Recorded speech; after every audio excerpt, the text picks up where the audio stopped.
a game we have in store for you today, live here from the Academy Stadium. It's Manchester City taking on rivals Manchester United, and derbies always have an extra bite about them, but there's more than bragging rights at stake in this one today. The Manchester Derby. There's two sides to every story. This one is either red or it's blue. One person's triumph is another person's agony.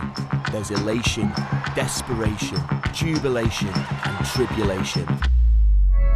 And when the dust settles, only one will rule Manchester. It's one city, two teams. Two teams fighting for one city. Pride is at stake as red meets blue. You never cross the divide. Well, some do. This is the Manchester Derby.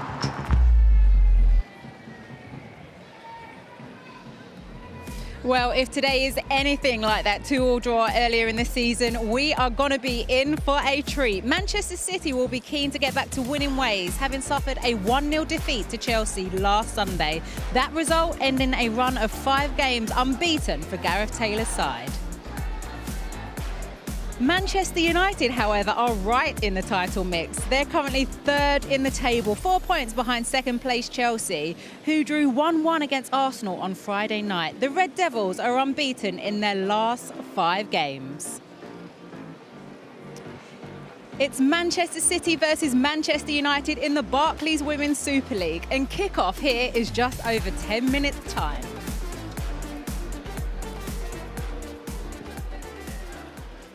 And joining me for this one she's played in a big game or two. It's England's all-time cap player, Farrell Williams, and alongside us, Willie Kirk, former Everton manager and actually assistant manager under Casey Stoney for Manchester United. Let me start with you, Willie. The importance of this game. It's actually remarkable, the journey that this Manchester United team have been on. I looked at their first season, the gap, 17 points. The second season is close to 8 points, and now they're 5 points above this Manchester City side. Yeah, they're certainly on a journey. The Manchester Derby's become such a big date in the WSL calendar, and even more so now.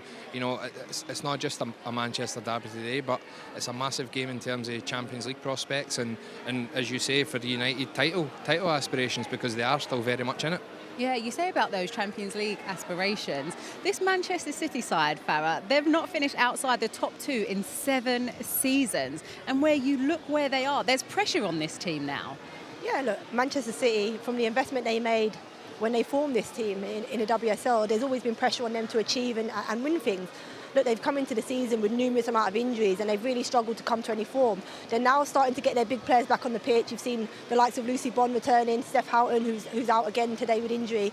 But it's these types of players that are used to winning. And look, City have gone on a good run of form now, and I can see them continuing that. Yes, they slipped up last weekend, but I can see them going on a good run of form between now and the end of the season and finishing in that top 3. You say about getting all those players back, but after this game, Willie, they're off on international duty. As a manager, will you be worried about losing those players again? It's a terrible 2 weeks for a manager because you lose all control. You're more than half your squad disappears. You're checking match reports. Your players are being subbed during international games, and you're worried it's an injury. It's just, it's a real terrible time until you see them in the flesh again.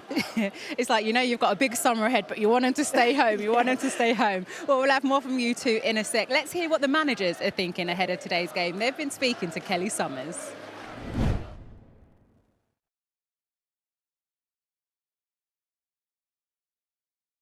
Ellen White makes her first start in around a month, and she's got the captain's armband as well. She relishes these big occasions, doesn't she? Yeah, she's a big player for us, Ellen, particularly what we're trying to achieve. And, she shows really good leadership qualities in the absence of Steph. But, of course, we've got Alex in there. We've got different leaders in Lucy as well. So, yeah, we've got good experience on the pitch today. The last WSL meeting between these two teams was a feisty affair. It's a derby. Do you think we should expect the same today, particularly with a sellout crowd here? I think so, yeah. It's great to see the supporters back and the good crowd today, and it's already building up nicely. So, yeah, you always get feisty affairs and people wanting the bragging rights. So I think we'll see some interesting tackles early on. But, yeah, we need to keep our head and keep our objectives in mind when we're starting out in the game.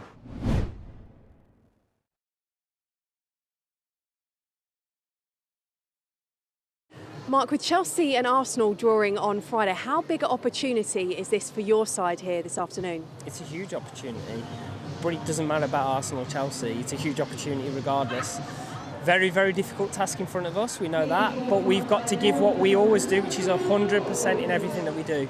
And all of our star teams have no regrets in any of the games that we have left. Keep doing what we do, keep trying to dictate the game as much as you can, knowing that Manchester City on their own turf will have parts of the game, so we've got to manage that and try and be as effective when we have the ball.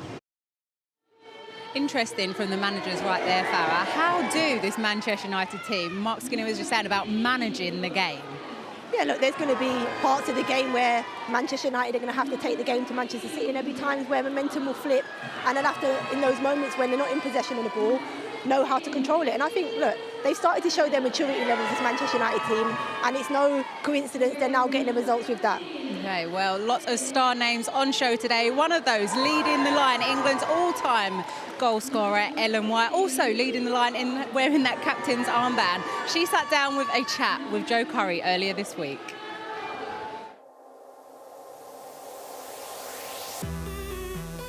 Ellen, it's always great to sit down and chat to you. This season, Manchester City, they've had ups, they've had downs. How would you sum up the season you've had so far? I think you summed it up quite well, to be honest. There was obviously a time when we couldn't pick up the right results, and yeah, we had a lot of injuries, and a big part of our spine of our team was obviously missing. But we collectively stuck together, trained hard, worked together, and tried to turn our season around, really.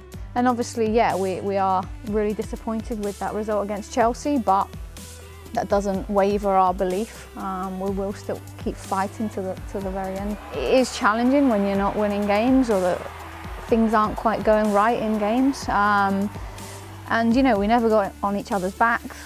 If anything, it definitely pushed us together as a team. That's one of the reasons why I do love this group.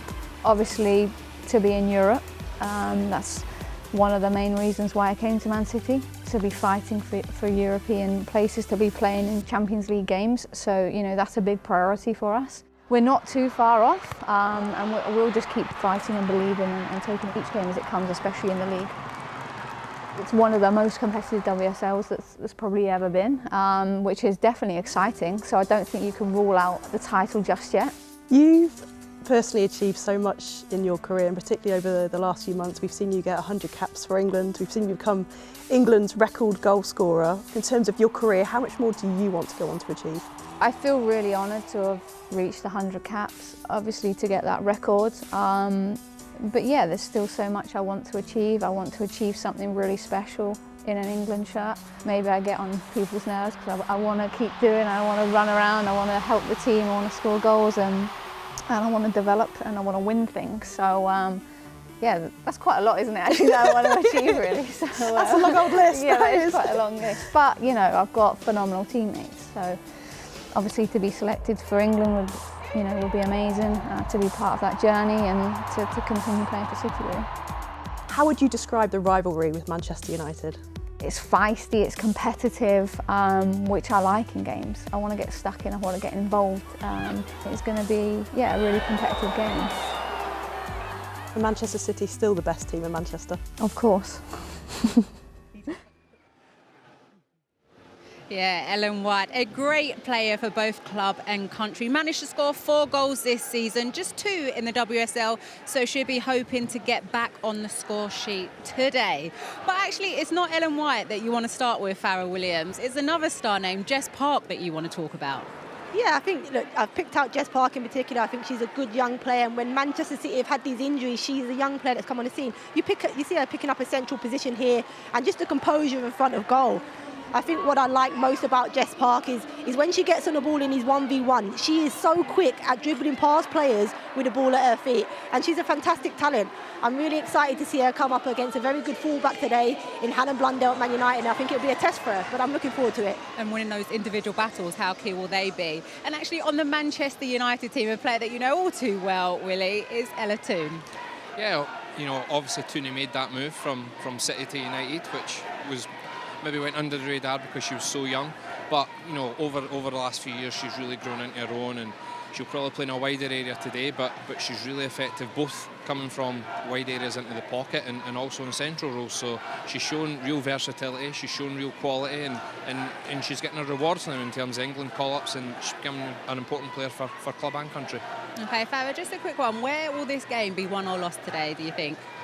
It's a difficult one. I would say probably in wide areas. I think, you know, the wide players for both teams today are, you know, is where I can see the key moments happening. So in either wide area, I think is going to be crucial today.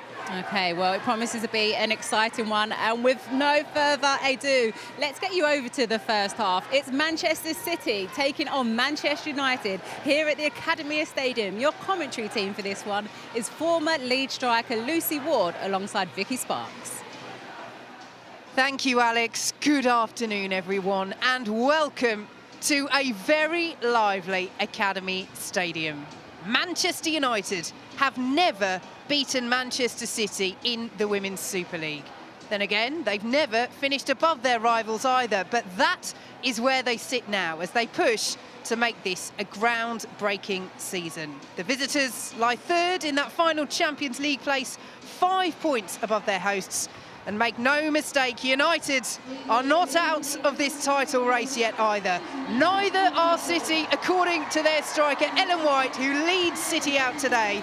But in reality, they know that to keep those faint hopes alive, nothing but a win here will do in front of this sellout crowd. Yeah, look at Manchester City. They've left themselves a real lot to do to win the WSL this season. Mostly in part to do with their injuries, but also their early season form wasn't that good. But I do think they'll have a say in who does win the WSL, and they're desperate for that third Champions League slot, and I don't think they can afford to lose today if they want to get that third place. England's record goal scorer Ellen White returns in one of 3 City changes, replacing top scorer Khadija Shaw, who's on the bench. Vicky Losada comes in for Caroline Weir, who scored 2 Puskás-nominated goals against United in the past, but only amongst the subs today. And experienced Australia defender Alana Kennedy is preferred to 18-year-old Ruby Mace at centre-half. January's WSL Player of the Month, Leah Galton, is missing for United after suffering a concussion in training. She's replaced by Vilde Boerisa in their only change. Still no Aoife Mannion, who is a big miss at the back. Denmark's reigning Player of the Year, Sina Brun, will be hoping to get off the mark for United after joining last month.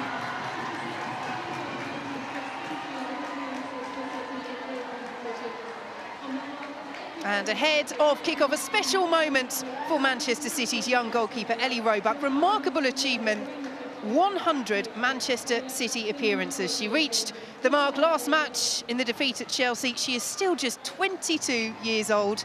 Joined their academy back in 2015 from Sheffield United. And Lucy has had to establish herself here ahead of some very good goalkeepers, including Karen Bardsley, England's former #1. Yeah, I think she's probably learnt a lot from Karen Bardsley, but when she came in, she just looked assured, just as a young player, as a young goalkeeper. She's the right physical build, and I think she's come on leaps and bounds. And I think her missing early on in the season had a massive effect on some of the results that City had.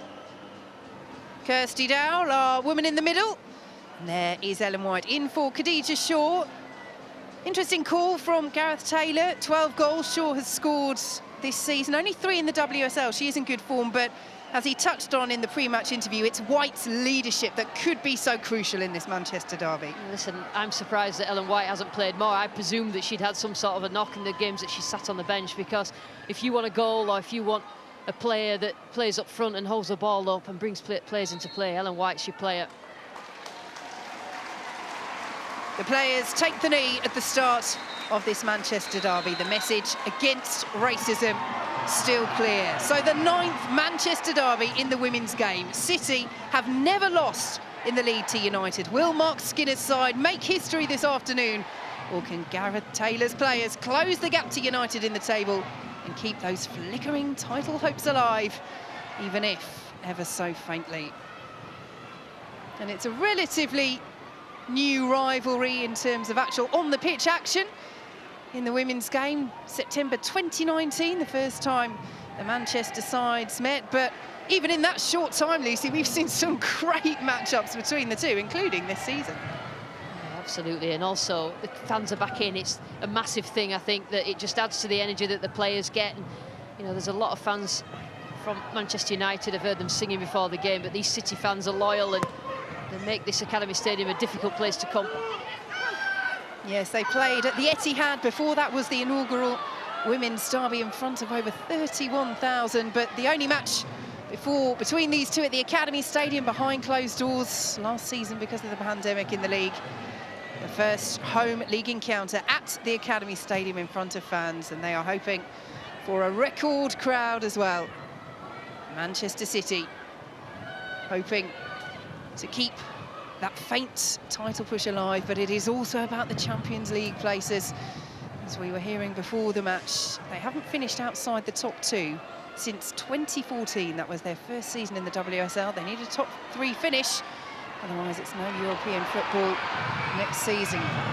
Looking for the bright early starts. Easy touch early on for Mary Earps. Quite a surprising tentative start, really. United let City have it at the back, but were in position to pounce if they needed to. I think out of possession, United looked like they're sort of a 4-4-2, a 4-4-1-1. But City liked to get the ball wide, and we saw then a glimpse there from Lauren Hemp on the left. She's had yet another outstanding season. Lauren Hemp, the reigning PFA Young Player of the Year, and so has this woman too for Manchester United. Ella Toon to Zellum. Now Blundell, pressured by Bronze. Free kick. Now, watching City against Chelsea last week, they didn't really get the wide players, and I include the full-backs in that, forward enough. I think Chelsea played well against them. So United will have watched that. And that if you want to stop City scoring, then you have to stop them in those wide areas. Nice try, Jess Park and Ellen White. No way is that 10 yards. And our referee, Kirsty Dowell, is making that very point. Zellum, the United captain, the set-piece specialist, will send this in. The flicked header away by Greenwood. United corner. They're not bad set pieces, Manchester United, and we have to have a mention for the conditions. It's very difficult, not just for us up here in the gantry, but obviously the players on the pitch. So we should see the ball move about a bit, but you know, watching United at set pieces have been very strong this season.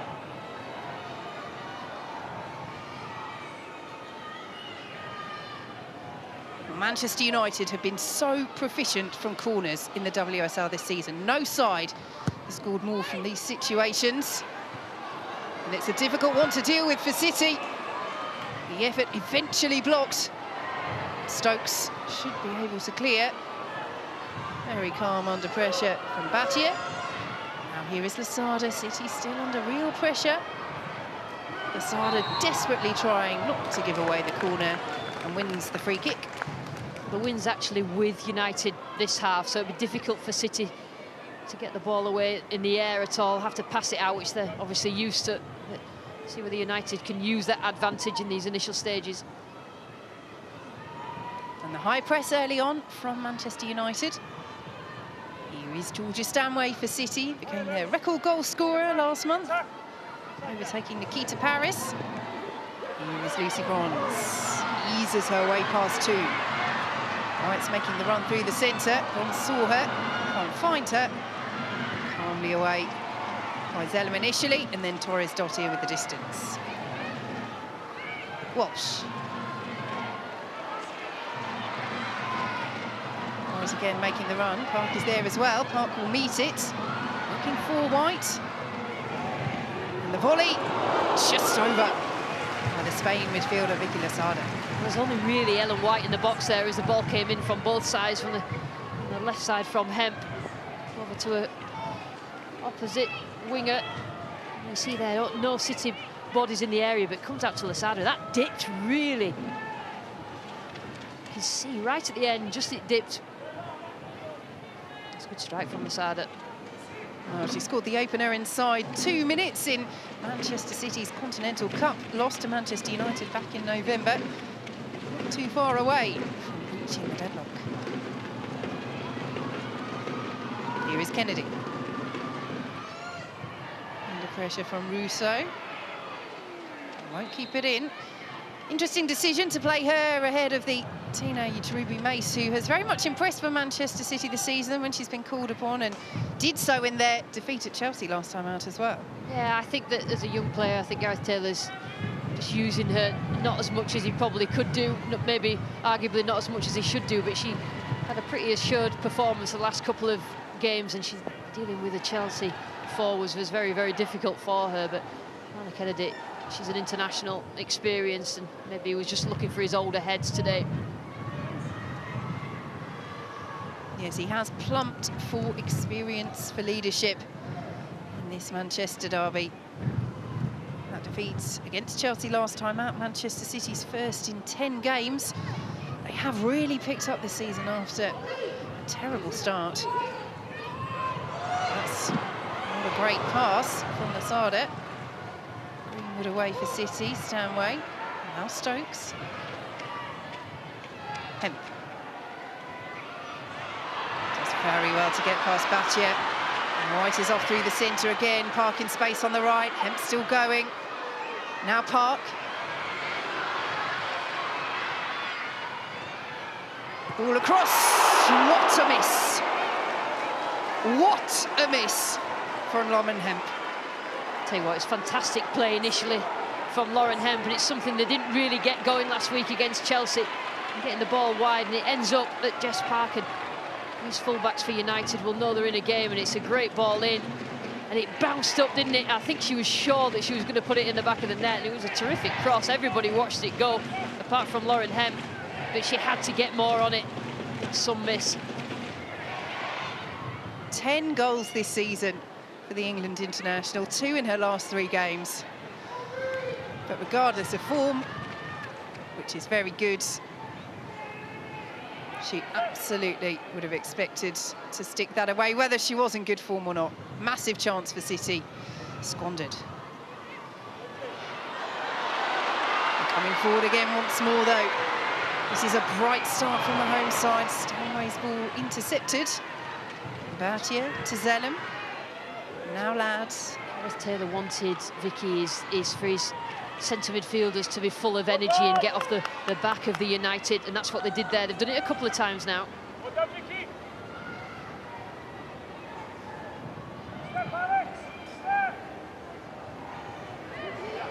Here is Bronze. Sada, well, pressured by Ladd. Bronze takes charge.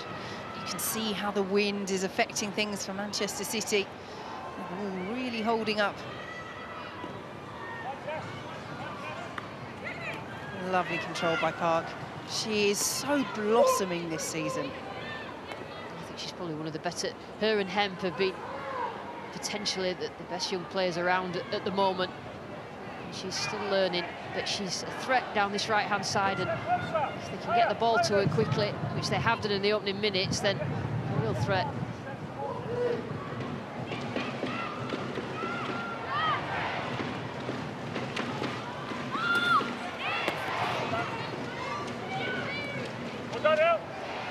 Kennedy. Here is Greenwood. To her England counterpart Stokes, 2 players who are in the squad for the Arnold Clark Cup, which starts next week. England's taking part in the friendly tournament with Canada, the Olympic gold medalists, Spain, one of the dark horses for the Euros, and Germany as well. So we see this chance once again, Lucy. Yeah, and it's a good cross. She chooses, she makes good decisions, Jess Park, and there's not really much Earps could have done about that.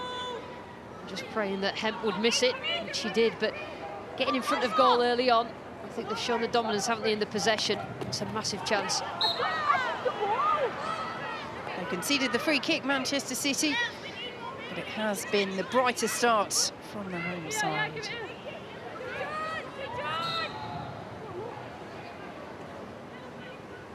City's home form has not actually been that good this season. We've got a lot of the home games remaining, and this upsurge in form in the second half of the season, they'll want to continue at home, starting today.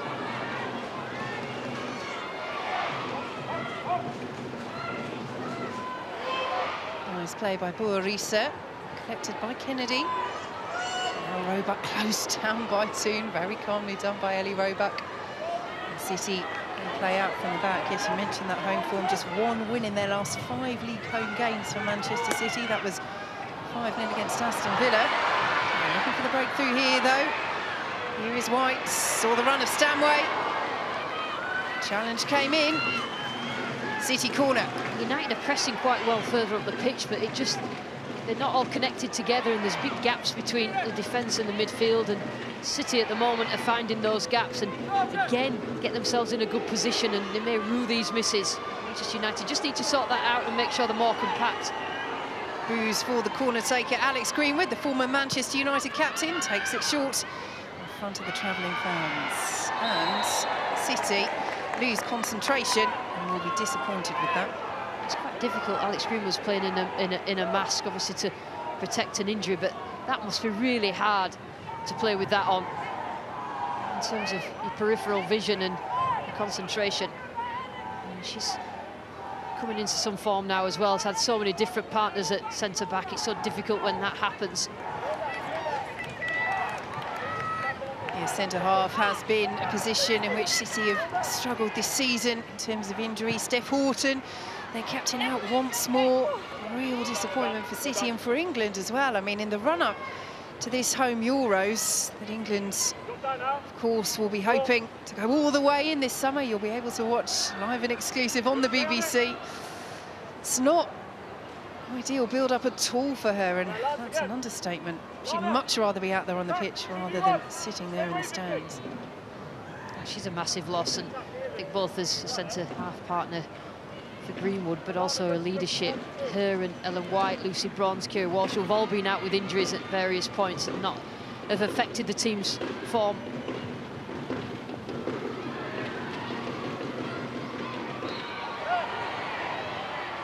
Free kick goes Manchester United's way.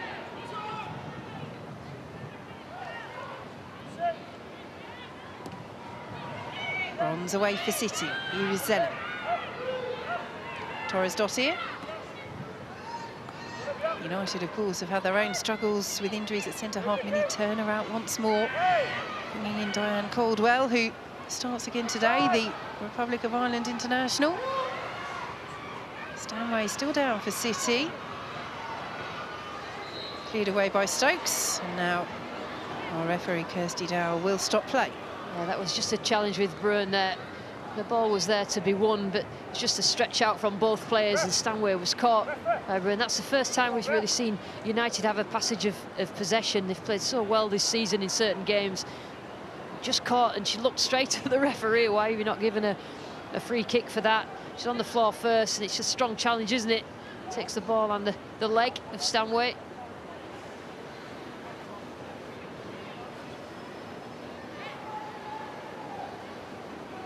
Well, he is unbeaten, Mark Skinner, in the 2 Manchester derbies since arriving last summer. 1-1 in the Continental Cup in November, very late winner in that one, and a 2-2 draw back in October, which was an outstanding match. Manchester City went down to 10 players. Georgia Stanway, who's currently down, sent off for a thigh-high challenge on Leah Galton. That was on 35 minutes at 0-0. City took the lead, United went 2-1 up, and then White scored late on. Huge opportunity for Manchester United to get that first league win over Manchester City, and you wonder whether that chance will be in the back of their minds here today. Yeah, Max Skinner's done a fabulous job. So difficult shoes to fill in Casey Stoney, who had established herself as a United manager and brought the team up from the Championship, but he's got his own fantastic credentials as a manager, and it's taken his time for the girls to understand how he wants to play, but I think in the last 3 or 4 games they're really in tune with his setup, both in and out of possession, and you can see that from the results that they've had. So possession returns to Manchester City. And here is Ellie Roebuck. United are set up in like a 4-2-4 when City have had it. They let them have it to a certain point, and then they just jump to press to try and win it. And no City like to play out from the back.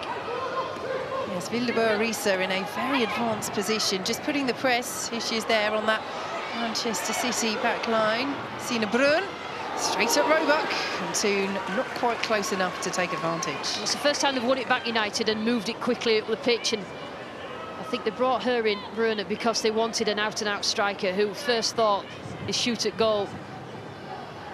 And that's exactly what she did there, and you just want that from your number 9, whose first thought is, I want to score. Yes, joined on loan Brun from Lyon in January. Had scored 7 goals in 20 appearances for them this season, but not a regular starter. It's hard to be a regular starter at Lyon. Something that Lucy Bronze knows only too well. She did manage it, though. As the decision goes Manchester City's way. That's what United have to handle on those, that right and left side. Just as soon as she gets it, she's direct. She'll engage the defender. She'll run very quickly with the ball.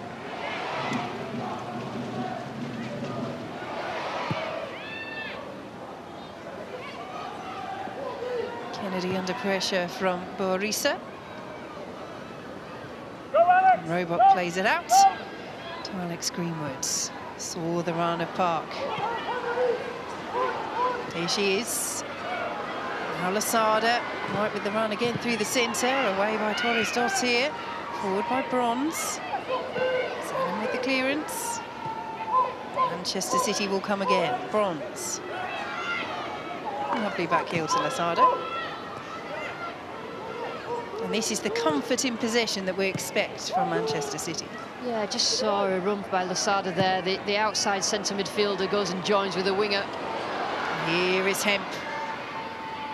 Actually, right with her, and Hemp turning her inside out. It's brilliant from Lauren Hemp. White stretching. It's claiming.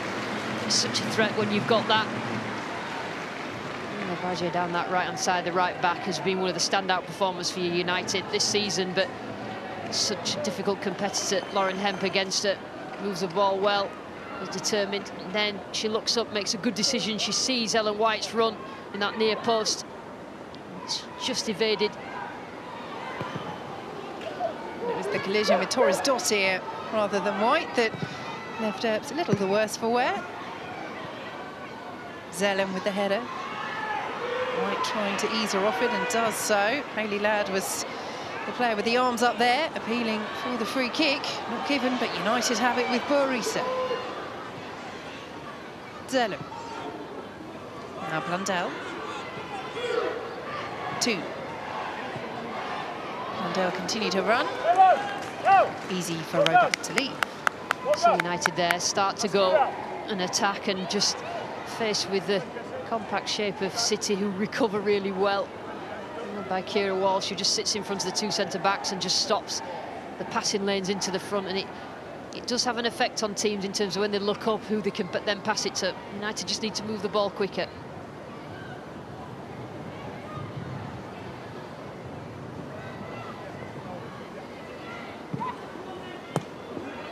Here is Bronze.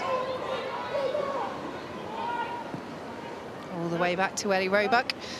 Will be fascinating to see whether it's Ellie Roebuck or Mary Earps, her counterpart at the other end today, that gets the nods from Serena Wiegmann for the Arnold Clark Cup. Earps deputising for Roebuck over the autumn internationals. With Roebuck out injured, this Roebuck and Bronze winning the throw there for City. Those 2 players first times in the squad under the England coach Serena Wiegmann, and that goalkeeping question's a big one. Yeah, it's a massive one. I think Roebuck's been in the squad a few times more than Earps. Earps probably should have been in it earlier, I think, because I think she's shown her class over the last couple of seasons at Manchester United. But it's a good place to be, isn't it, when you don't really know which of your fantastic goalkeepers to pick. It's been pretty low-key, hasn't it, to start? I think that both teams really don't want to lose this game, and they're just feeling out the opposition to work out ways that they can win it. Needs something to happen to get these crowd going. Yes, a 5-point gap between them. Manchester United starting this match round in 3rd. Manchester City all the way down in 6th. Here is Stanway for City. Deflected efforts. Easy for Earps. That's the area, isn't it? That's where City have got the joy. Those behind the full-backs trying to isolate the full-backs of Manchester United, one-on-one with either Park or Hemp, and And then looking to the wide centre midfielders, Stanway on the left and Lasada on the right to just join.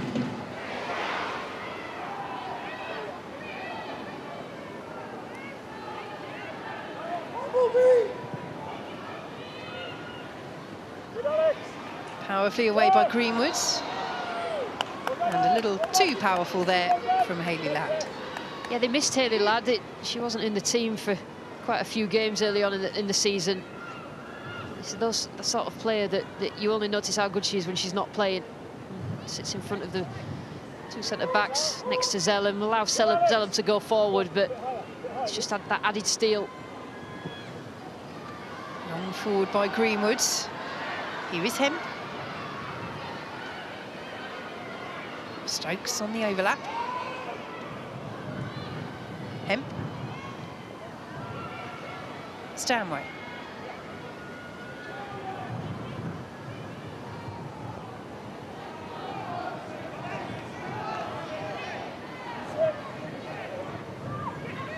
Kennedy trying to thread the eye of the needle, looking for Park. Or Arisa will chase the Australia international, who clears. Park's back heel is nice, but won't keep it in. United throw. 2. Walsh is there. Now here is Hemp.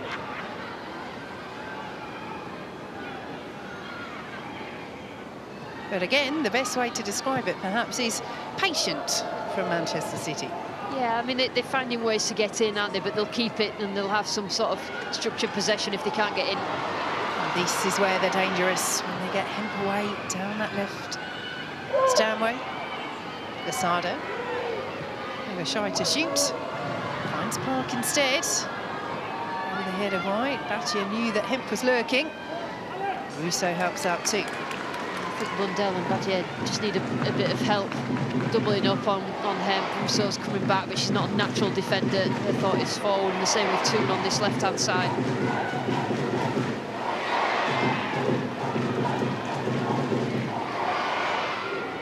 Stokes to Hemp. Now Bronze, taking up that central position, as she likes to do. There's a hint of Joao Cancelo about this Manchester City right-back.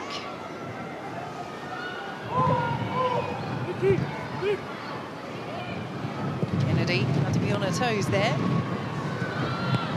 Here is Hemp once again, the wind holding up the ball. Stanway. Kennedy. Now Bronze. Lasada. The outlet of Park once more. White. Lasada. Vital block. Lad away. That would have been lovely from City. Yeah, but they're getting the ball wide really well, City, but then the wingers look up and there's only Ellen White in the box and she's surrounded by 3 or 4 United players. They have to commit to get the centre midfielders up and beyond. Did well there, Lasada, in the end. Bronze forwards, too much on it for Hemp. United have the throw.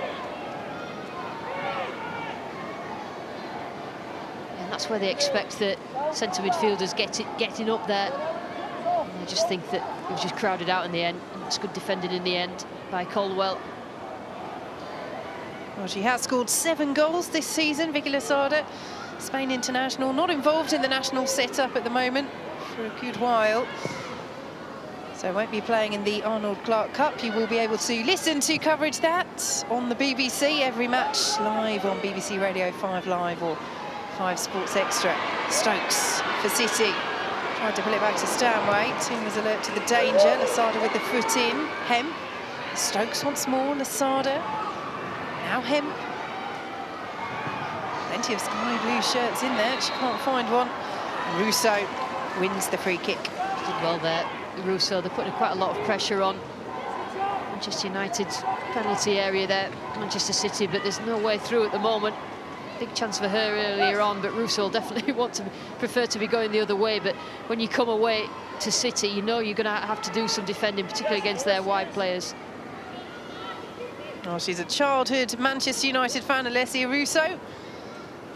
You have several childhood fans of both teams in this Manchester derby, which just gives it that extra edge.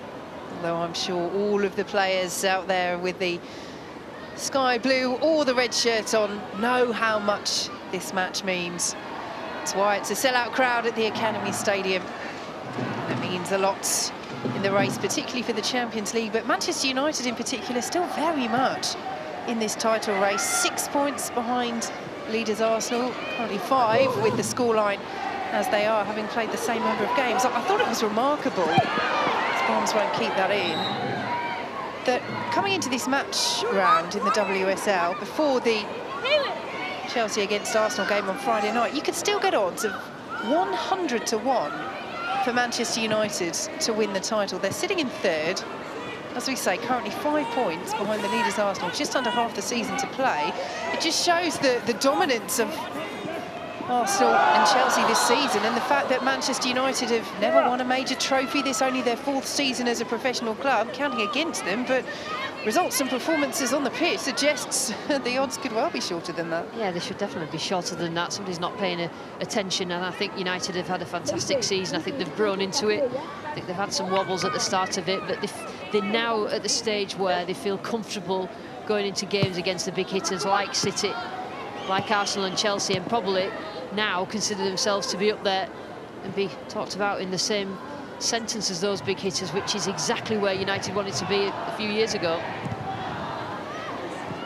And it's why they reformed their senior women's side back in 2018. They wanted to emulate the likes of City and Chelsea, who in particular have put in a lot in terms of resources in the last decade or so. Arsenal had always been there or thereabouts, but have had to up their spending as well, as the women's game has turned fully professional in the top flight.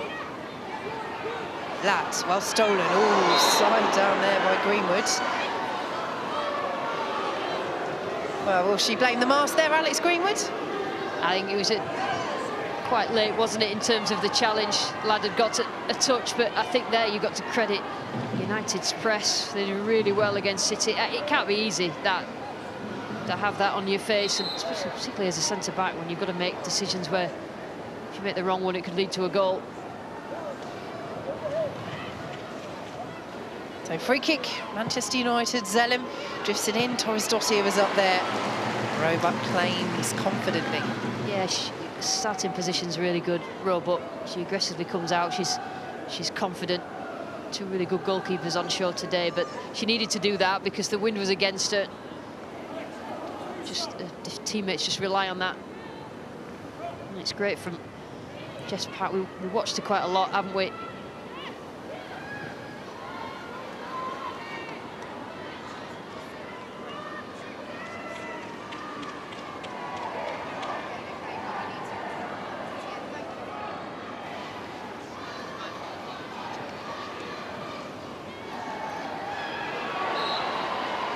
Free kick, Manchester United.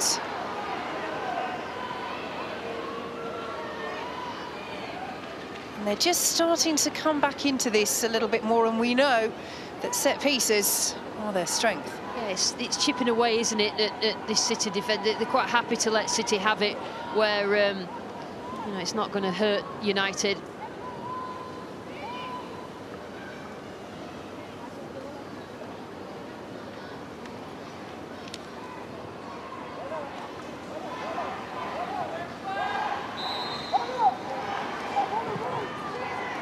Zellem with the free kick into the arms of Roebuck.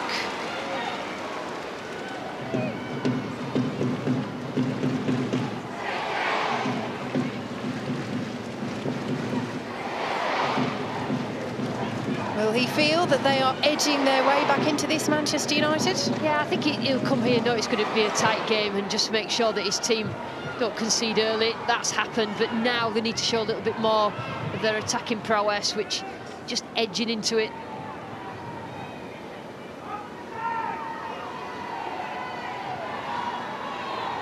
Stanway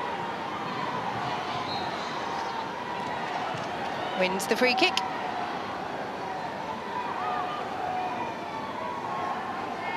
But you're right, Lucy Ward, there is a tension to this match. The importance of this 9th Manchester derby in the women's game. Manchester United looking for their first league victory over Manchester City.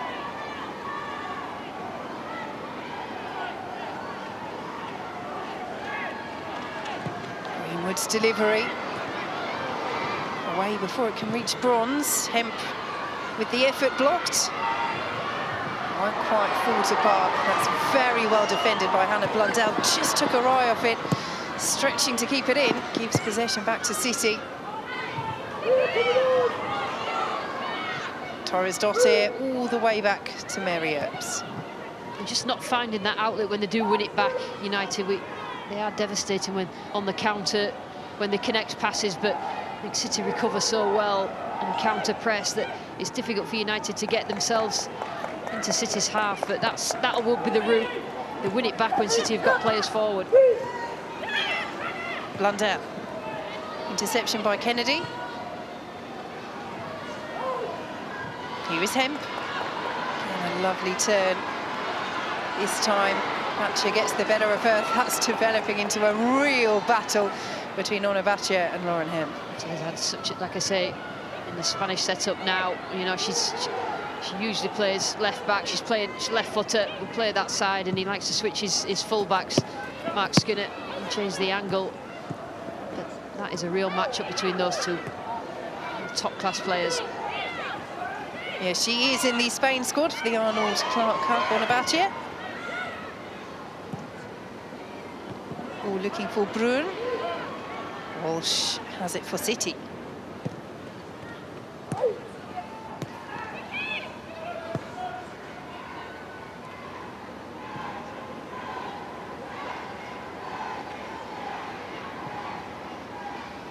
Stokes. Now Stanway. We mentioned the struggles that Manchester City have had at home in the league. They've not struggled at home in the league against Manchester City, winning their 2 encounters, one here at the Academy Stadium, one at the Etihad. Aggregate score of 4-0, so without conceding. Park's delivery, Hemp was in there. Close. Terrific play by Park, quick feet, just manages to get herself a yard of space. Works really well with Bronze, just takes it away there. You see just a right foot over it to her opposite winger, Lauren Hemp, and it's a difficult one, that, judging it as the wind's taking it, but trying to get it over Mary Earps and under the bar. These two are definitely the standout in terms of City players. Surprise space here for Burisa. Now Toon. Lovely footwork. And a vital header by Greenwood. Manchester United all of a sudden looking dangerous in the 6-yard box. They keep it alive. Russo. Greenwood is there once more. Yeah, it's all about showing that bit of quality. And it's the first really we've seen. Ella Toon has had such a fantastic season, getting in pockets of space where she hurts defences, and that's a great cross. Good piece of footwork, and that's a chance for United. It's great defending from Greenwood.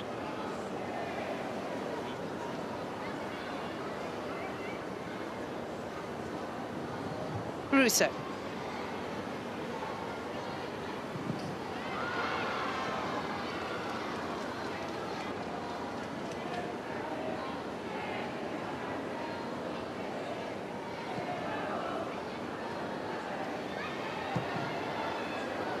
Roebuck watches it, and it is behind. You see, City have completely dominated possession in this game, but I think United have been quite happy and have limited them to a few chances, and they've had possession in areas that can't hurt United. So you sort of look at that, and City need to do more with the ball. Well, this, the first of 2 Manchester derbies in quick succession. Mark Skinner's side will once again face off against Gareth Taylor's players. In the FA Cup 5th round, you'll be able to watch that live on BBC Two on Sunday the 27th of February. And they are in the midst of a huge run of fixtures, Manchester City. They beat Tottenham in the Continental Cup semi-final, lost at Chelsea in the WSL. This game, of course, then the away trip to Manchester United, and then Chelsea in the Continental Cup final. Chelsea, a side to whom they've lost 3 times already this season. But again, it's a final. Yes, Chelsea are the holders, but Manchester City have pedigree, as they do in the men's game in the League Cup. And it should be a great occasion once more between 2 of the best sides in English football at Stanway. Again, looking lively. She breaks down that left-hand side corner. It's better from Stanway going up and beyond, and otherwise Ellen White just ends up isolated. That sort of run just begs for the pass to be made.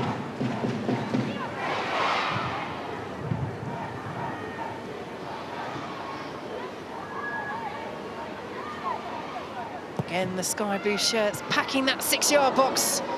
Whites with the header and the scream of frustration. She doesn't need many chances, Ellen White, and she knows for her that's quite a big one.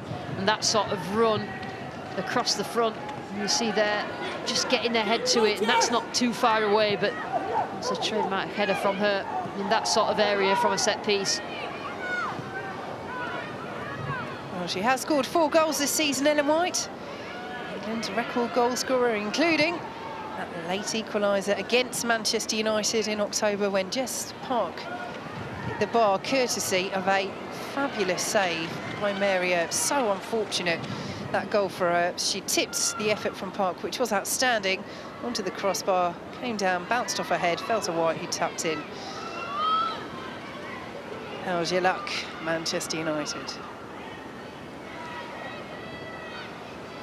She has been so impressive for United, not just this season, but throughout their time in the WSL, ever present since arriving from Wolfsburg back in 2019 in the league. Yeah, she's a good character as well. I think you need those sort of leaders in your group, and they've made some shrewd signings over the last season or so, Manchester United, particularly in this January window as well. I think Byrne will end up being a useful signing from here to the end of the season in terms of goal scoring.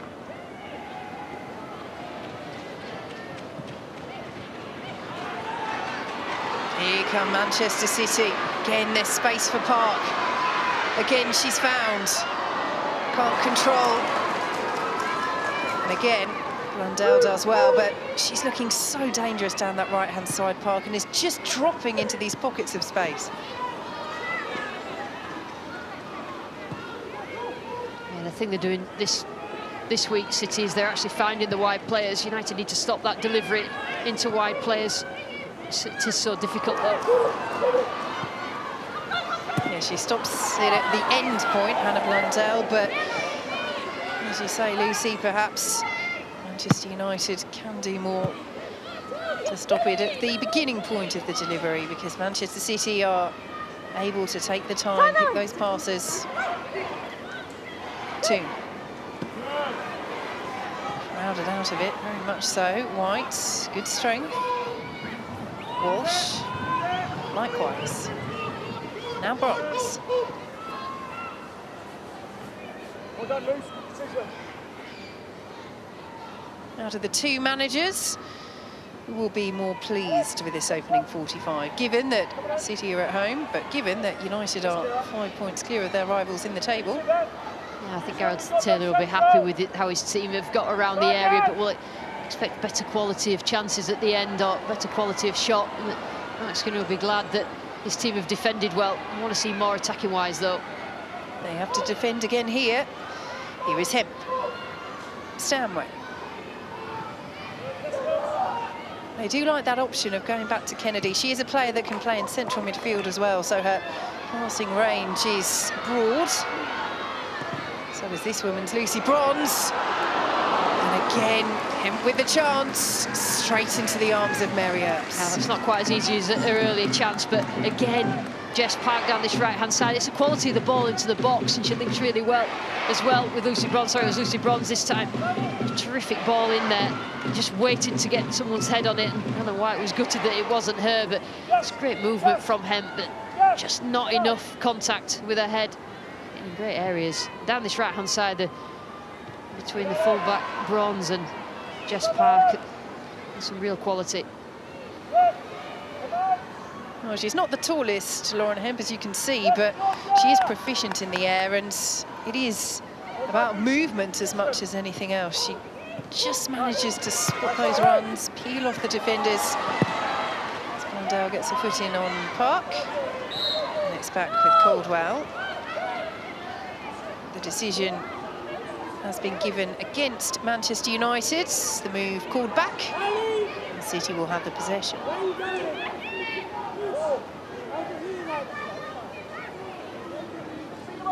She comes alive, doesn't she, Jess Park, when she gets the ball, and confident, wants to get forward. Still just 20 years of age, Jess Park. Childhood Manchester City fan, has already made 50 appearances for them as well. Following in the footsteps of Ellie Roebuck, hence delivery. Straight into the arms of Mary Earps.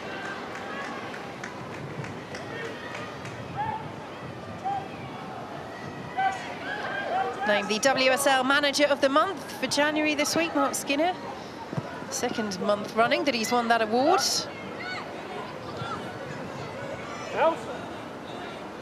Cross, can you get across?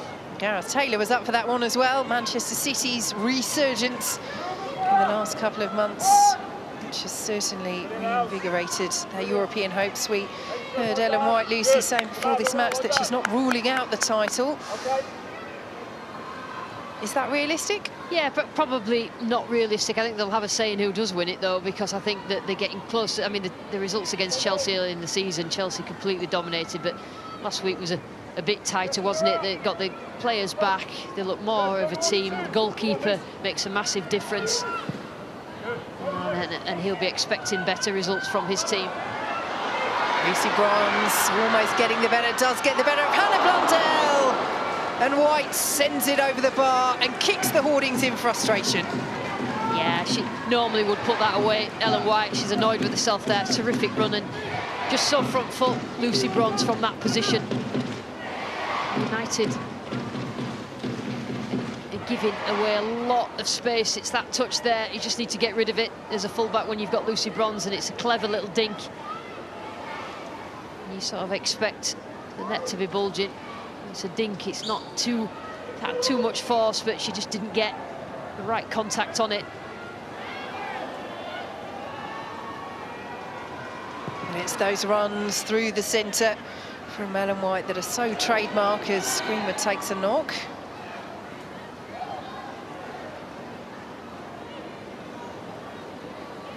And the Manchester City medical staff on very quickly. Well, the last thing you want when you're already wearing a mask to protect yourself from an injury is another blow. Yeah, she looks pretty uncomfortable there. I don't worry, because she's one of their consistent players, left-sided centre-back. You see Lucy Bronze and Ellen White discussing that chance there. I don't know whether it was the conditions or whatever. You can't really blame anything as a centre-forward. I don't think Ellen White does that, but that was a massive chance for his team. And they've had the chances, they've gotten themselves right in front of goal a couple of times now, and probably should be at least 1-0 up. It's Katie Zellum going back, and yeah, that's a nasty one there. Greenwood ends up heading the back of Katie Zellum's head. And the momentum with Greenwood as well. Nasty one.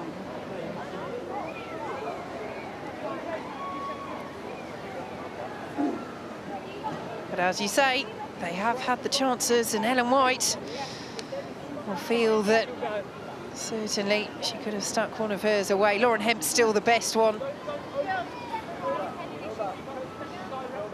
So when games are as tight as this, you know, there's no real room for error. And it's that touch there that Blundell, you cannot take that as a left back when you don't really know where Lucy Bronze is. It's a clever little clip, and she just got it all wrong in terms of the amount of power she put on the header there, Ellen White. You see where Mary Earps was. She would have had no chance.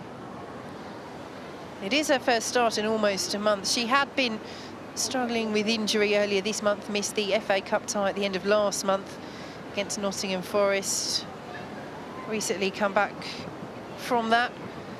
But still, Khadija Shaw was getting the nod ahead of White and has, as we mentioned, been in good goal-scoring form. 3 minutes at a time. There'll be more than that, of course, with Alex Greenwood still down. But it is one of those, there's no question at all about Ellen White's quality and how important she is to this City side. But he doesn't tend to play them together. Not exclusively. He has done on occasion in-game, but normally it's Shaw or White. And again, with the Euros coming up in the summer, she wants as much game time as possible. Yeah, she's the type of player that thrives on game time, and I know she's had a couple of knocks, so just getting her some minutes is exactly what she will want for both club and country aspirations. But the way that City plays, they only play with 1-9, and neither her nor Shaw, I think, would play out wide. You can obviously see how good their wide players are at the moment. So it's either or at the moment. And of course, with Horton still out and out for so much of this season, the captaincy question under Sarina Wiegman has still raised its head. This is what happens when you have a new manager coming in, but she's had no opportunity to select Steph Horton. Steph will be desperate to make sure she's part of that Euro squad, but it's about getting her right and getting some minutes. And she did start, did a couple of games where she'd got herself some minutes and a run of games, and then obviously a setback, which is not good for her. Ruby Mace, we've seen playing extremely well in the games that she has played. Probably not had as many minutes as she probably deserves, but just from looking at her performances when she has played, that she's a solid centre back, and she just makes really good decisions. She covers space really well, and she challenges extremely well and deals with centre forwards. I need that Greenwood does go off. So much strength in depth on the bench for Manchester City. That's what they've struggled with early on in the season. At one point they were into double figures in terms of injuries, and you mentioned the goalkeeping importance of having Ellie Roebuck back. As a big cheer goes up for Alex Greenwood, who is able at least to get to her feet. Yeah, there are concussion protocols, aren't there? You've got to protect the player, whatever the player says, because she did get, it was a clash of heads, wasn't it? And it's not a very particularly nice feeling, but also strict medical protocols as well. Yes, I'm sure they will be checking those in depth. Manchester City and, of course, Manchester United affected by concussion. Ahead of this match, Leah Galton, the January WSL Player of the Month, not available in such good form. And interesting in terms of her England prospects as well. She's not in the squad for England at the moment. That's a personal decision. She says, Leah Galton, that she does like to have those international breaks off. She finds that it's very important for her overall well-being just to have those breaks from football. Otherwise, she gets to a point where she's just not enjoying it. But has had discussions with Sarina Wiegman, and I think it's pertinent, Lucy, because this is the point at which Leah Galton is closer to the England squad than she's ever been, and should she decide that she was available for selection, would be many people's first picks. Yeah, she's certainly playing well this season, Leah Galton, but you know, when you're an England manager, you want a group of players that are 100% fully committed to what you're trying to do, particularly this close to your Euros. There won't be many extra players that are brought in by Wiegman, because she has to work with them now. It's so important, the games that are coming up against better teams. She gets this team prepared for the Euros in the summer. But yeah, Leah Galton is definitely one that would be considered, should she want to be considered, but I think that's more the player's decision than anything else. Here is Lasada. Park. They've got the bodies in there once more, City. But United are shepherding well with Blundell. Park still has it, though. Lasada. I like the way that Lucy Bronze just leaves Park to it at times. I don't think she'll ever pass back to her, or that she'll need her, but have a little bit of a support there. She'll be gutted about missing this game. She's been one of the standout players for United. White does well to just keep that in. Park's delivery. Corner. Yeah, the White had been dragged out So just left a couple in the area, then Georgia Stanway attacked the ball really well. I think that they're just not getting numbers in the box. They're getting lots of crosses in the box and not really the numbers, and making it easier for United to defend against.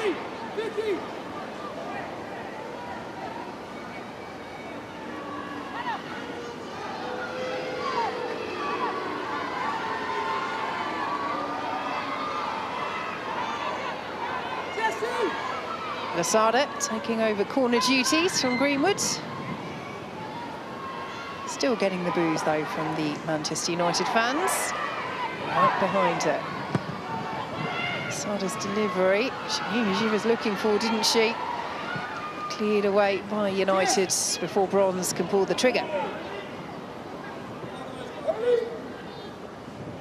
Clearly something they've worked on, though. I don't think the conditions will allow anything particularly intricate on set pieces. Just get it in the mixer.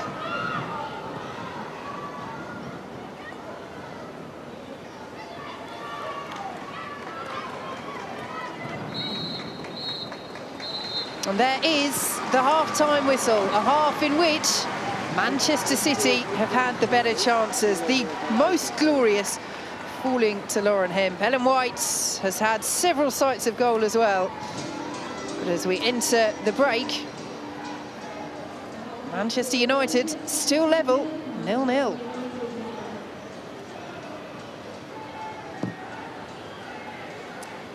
Yes, thank you, Lucy. Thank you, Vicky. It has been a really intriguing first half. Mark's going to mention about managing this game, Farah, and even though Manchester City have dominated in terms of possession, how do you view this half? Yeah, look, Manchester City have certainly dominated, and certainly down this right-hand side in Lucy Bronze and Jess Park. I think, you know, they've had Ella Toone running back towards her goal, which is not too familiar, you know, in doing in a game. I'm not sure United have had any control of the game, but what they've done is stay in the game. And I think it's important that they've gone in at the half at 0-0. It gives themselves half a chance in the second half to regroup and come out with different tactics. There's certainly tactics in this game that Man United can do to exploit this Manchester City backline. What do you think Mark Skinner will be saying to his team then at half-time, Willie? I think it's exactly as far as saying, you know, they've got to find a way to stay in the game. I think they've been quite clever with some of their free kicks, and they've managed to steal some territory through free kicks. They've got deliveries into the box. I think they need to utilise their left-hand side better. I think there's wide open spaces which we'll look at in a bit, but there's certainly elements to this game that Man United can do a lot better and really take the game to City and test that back line of City. And then do you think actually that City will be kicking themselves because they've created a lot of chances during this first half? Yeah, you know, without a doubt, that big chance early on, you know, could have completely changed the complexion of the half. So yeah, I'm sure Gareth will be a little bit frustrated, but he'll need to make sure that the players keep their composure. You know, you can see that chance there. Yeah. It's a massive chance right at the start of the game, and what a way that would have been for them to start. Yeah, it was Lauren Hemp with that opportunity there. And it's one of those, when it falls to you, Farah, you're thinking about it afterwards. But they continue to create chances. Yeah, they did. And look, most of the chances for Manchester City, as I mentioned, come down this right-hand side. You can see here Lucy Bond's getting a bit of Hannah Blundell, and Ellen White will be slightly disappointed with that chance. It's a massive chance just before the half, and I feel like she could have done a little bit better with that header. Yeah, and actually, you were observing both wingers for Manchester City are exploiting the spaces, and you mentioned her before the game even started. You highlighted her, and she's having a huge impact on this half, the first half. Jess Park. Yeah, she is. Look, we highlighted her before, and I think her form of late in the last 3 or 4 games has been fantastic for Manchester City. I think what she's done today is that she's mixed the game up. You can see here she starts in field, which draws Hannah Blundell, the fullback, inside and allows the space for Lucy to go down the line and cross balls into the box. So there's one of the variations of what she's been doing. Here you can see she holds her run quite wide as the ball's out on the left-hand side with Hemp, and she comes in really late. And this is what she's best at, 1v1 against the fullback. She cuts back here, and this is the ball we was on about, where Hemp will be disappointed not to finish this. This was in the opening 5 minutes of the game. Here she comes short into play and leaves the space in behind for her to go 1v1, which is what she's really, really good at. And look, they're having to double up and win their team a free kick. She has showed so much variation in her game. She's causing a nightmare to Hannah Blundell. Hannah doesn't know where to go tight. She doesn't know where to keeper position in the back line, and just our whole variation is causing United a lot of problems. Is it one of those, Farah? I know, well, used to be alongside you in a change room. If someone's having a good game like Jess Park, you're just saying, give her the ball all the time. You are, and that's what I think Lucy Bronze will want to be doing. The experience Lucy has, she'll be encouraging her teammates to do that. I think the inexperience of Jess Park, I don't think she realises in this first half she has the better of Hannah Blundell, because if she does, I think she'd be a little bit more positive at times to go 1v1. There's times where, you know, I'm on the edge of my seat wanting her to go 1v1 and get into the box, and she chooses a safer option. So for as exciting as she's been in this first half, I still think that inexperience, you can see that in her play at times. OK, Willie, how did Manchester United exploit Manchester City? Well, if we can look at United's best chance, you know, as much as City's right-hand side's causing all the problems, it's also City's right-hand side that can be exploited, and eventually United get a chance to outnumber them. They manage to overload it. Borisa peels out wide. Ella Toon then makes an inside run beyond, and they create a really good chance from open play. But it's on a lot. You know, if they can get Blundell on the ball, if they can then get Ella Toon drifting into spaces. Borisa seems to be the spare player for United. Borisa, she's playing through the middle really high. She's coming out to the left-hand side, and I think if they can use her wisely, they can really get 2v1s against Lucy Bronze and cause City some problems. OK, well, it's currently 0-0 here at the Academy Stadium, but the WSL fixtures did get underway on Friday night. Another derby, this one over in London, as Chelsea took on Arsenal in a top-of-the-table clash. If you missed it, here's the best of it. Commentary from Mark Scott. Long it goes, and they could be in round the back here. Kerr wants it. Oh, it's back here to Kirby instead. What a chance. And what a bad finish by her standards.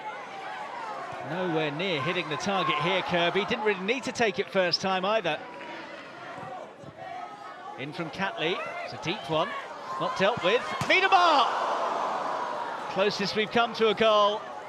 And the player who scored the opening goal when the sides met on the opening weekend is inches away. Excellent technique. And Ann-Katrin Berger could only watch and hope. It's not a great header.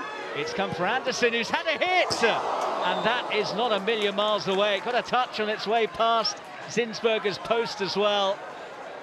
That was travelling, and travelling just wide. Harder in round the back. There's no flag. Kerr's waiting for it. She's away from Williamson, and it's into Kerr, who can't take advantage. That was such a good opportunity, and it's a complete air shot.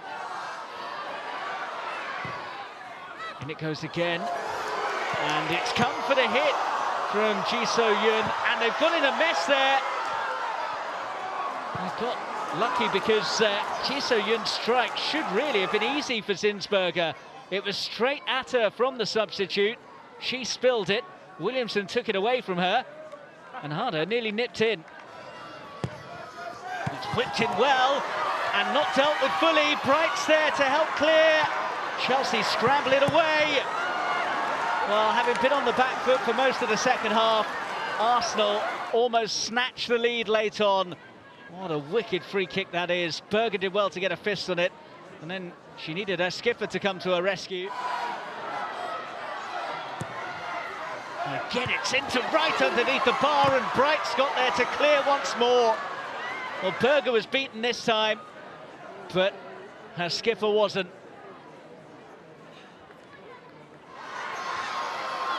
And it goes for Charles. He's kept it in. Oh, now is that handball? Williamson, the accused party. Chelsea are convinced that they should have had a last gasp penalty. Rebecca Welch, the referee, says no. Oh, I think Arsenal have got lucky there.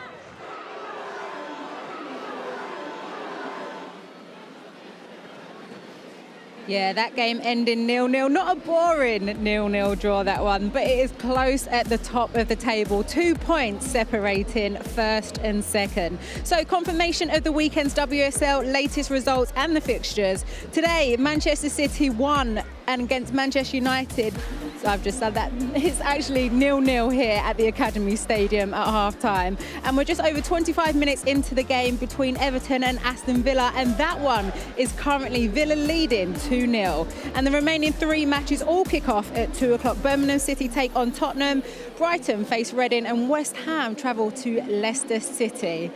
Right, a player hoping to get back on the field for club and country is Chloe Kelly. She's joined right now by Kelly Summers.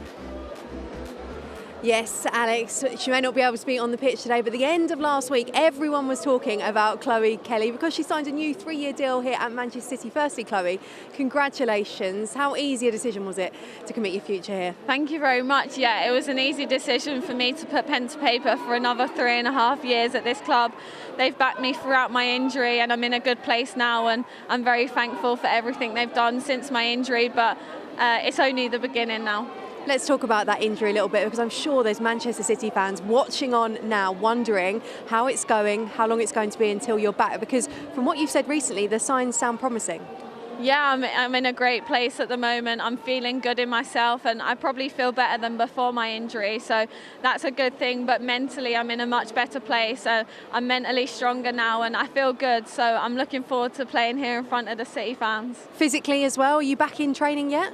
I'm not back fully training yet. I'm doing bits with the team, which is promising, but yeah, I feel good and I'm feeling myself, which I'm excited about for my return. As you walked over here then, the City fans are really excited to see you. It's a sellout crowd here, a Manchester derby. These must be the kind of games you really miss playing in. Yeah, I'm absolutely gutted not to be playing here today, and it's a great fan base we have, and it's just, I hope we can get this week in, week out, because this is what the game deserves now. These fans come in to support the team day in, day out, and the work on the pitch that we're doing to get to that next level, so we are playing entertaining football in front of these fans and making people want to come and watch us. Well, it was certainly an entertaining first half. City very much on the front foot. Chloe, thank you so much for your time. Really looking forward to seeing Chloe back on the pitch. I've also got to say she did really well then, Alex, because the Manchester United fans are trying to put her off just to my left, so she did very well. Just like on the pitch, she can handle any situation, Chloe Kelly. Let's get back to that London derby between Chelsea and Arsenal. What are your thoughts on that game, Farah? I thought it was a game with two halves. I thought Arsenal controlled much of the first half. They had a great chance through Vivian Miedema, which I think, you know, was a chance that I thought normally she would score. And I thought Chelsea come back into the game and had a couple of half chances. I think the quality in the game probably wasn't there, and overall a draw was probably fair. And some big, well, refereeing decisions in there, especially in that second half towards the end of the game, Willie. Yeah, I mean, you know, Emma will be very frustrated not to get the penalty there. I think everybody agrees it was a handball, and you know, I think even Leah, her body movement straight away. Yeah, well, I think you can actually see from Leah's reaction that she's almost, you know, she almost walks off the pitch, assuming that the penalty's going to be given. But yeah, I'm sure Emma will be really frustrating, because at the end of the season that could be 2 points that make all the difference. Yeah, it does, especially after the international break. It just shows this season how close this league is, Farah. The gap is closing. But now, as well as football, there's plenty of rugby to come across the BBC, including this. We are the roses, the thorn in your side. We are your wake-up call. The fire that will not die. And we are together. We are rugby. We are Six Nations. The Six Nations Rugby Special, Sunday at 6 on BBC Two and iPlayer. Yeah, lots of sport across the BBC today. You can listen to live commentary of Burnley against Liverpool at 2 o'clock and Leicester against West Ham at 4:30 on Premier League Sunday. And you can catch up on all the action, medal moments and talking points from day 9 of the Winter Olympic Games on Winter Olympics Extra. That's on BBC Three tonight at 8 p.m. And highlights from the weekend's WSL fixtures featured tonight on the Women's Football Show on BBC One at 11:30. Actually, that's now on BBC Two, and Kelly Summers will have you for that one. And before we head back to the second half of today's Manchester derby, let's take a quick look at the best of the first half action.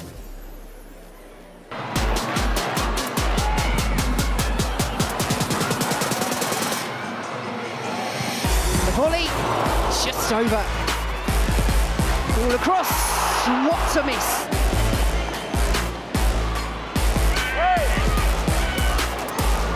Ooh, side down there by Greenwood. Lovely footwork and a vital header. And White sends it over the bar. Yeah, Farah, just behind us, a couple of the Manchester United players coming out early. What do you expect to see from them in the second half? Well, I think we mentioned it. I think William Kirk mentioned it there. I think they have to get this Manchester City right-hand side. I think through Bo Risa, I think Ella Toone and Hannah Blundell, I think they can cause this Manchester City team problems. So they've come out early, which shows good signs from Man United. They've obviously had a rollicking at half-time and they're out to prove something in the second half. Do you think they have to manage another wave of these Manchester City attacks? Yeah, I personally think the best way for them to manage that is to get on the front foot themselves and try to get a little bit more territory. As Farah says, get at that right-hand side because there's space there to exploit. OK, well, let's get you back to your commentary team. It is Lucy Ward alongside Vicky Sparks. Thanks, Alex.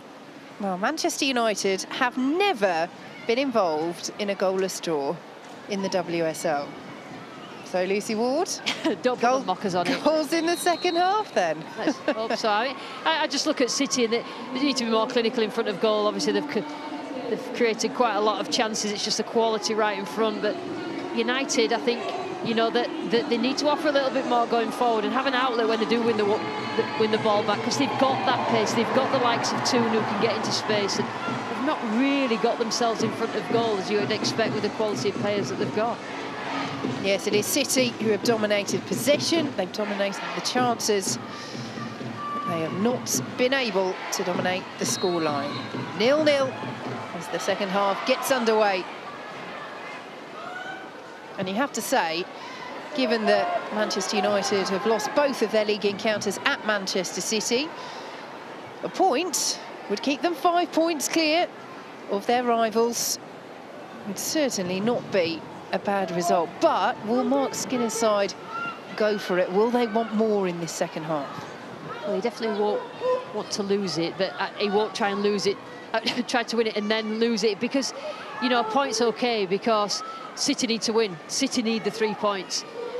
So I think he'll be probably keeping his players in the game, making sure they stay in the game, and maybe a goal's just going to win this one goal because it's quite tight. He will be hoping that his team could just offer that little bit more.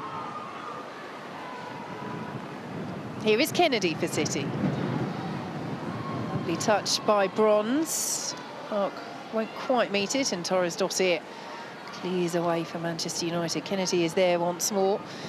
She was given the nod ahead of Ruby Mace. What have you made of Alana Kennedy's performance at the back for City? Well, they haven't really had that much to do. They've had a lot of ball. They've stepped in and overloaded centre midfielders and passed the ball forward. But in terms of defending, I think they've done all right, the pair of them.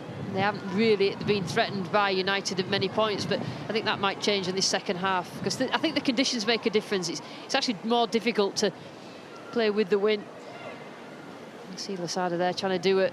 I don't think that's the conditions to do any sort of tricks like that, but she's caught. And it will be a free kick for Manchester City. Alex Greenwood looks to have recovered from that whack that she took in the first half. She's wearing that mask due to a facial knock that she took a couple of weeks ago.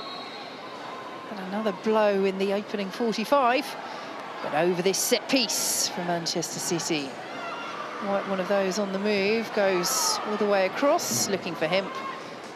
Goal kick. And that was an example. I mean, the City have got the wind with them, so it actually makes it a little bit more difficult. You don't need to put as much on it as Greenwood did then. He saw the ball just run away from him at that side.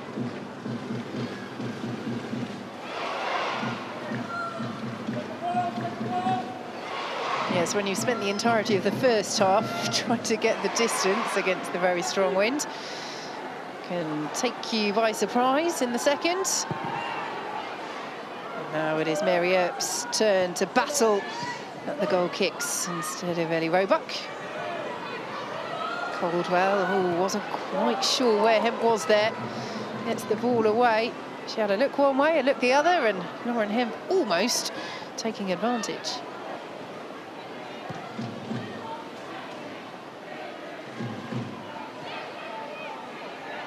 Bronze. Lasada.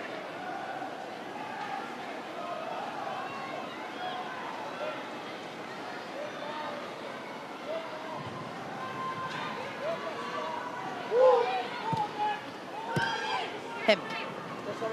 Closed down by Russo.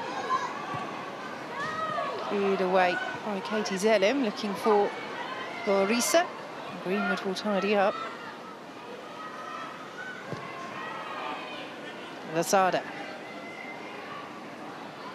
Scrappy at the start of this second half. Yeah, and I do think, and I do talk about the conditions, but it is affecting how both of these teams are playing. Stanway almost in through the centre. Park rather will pick it up.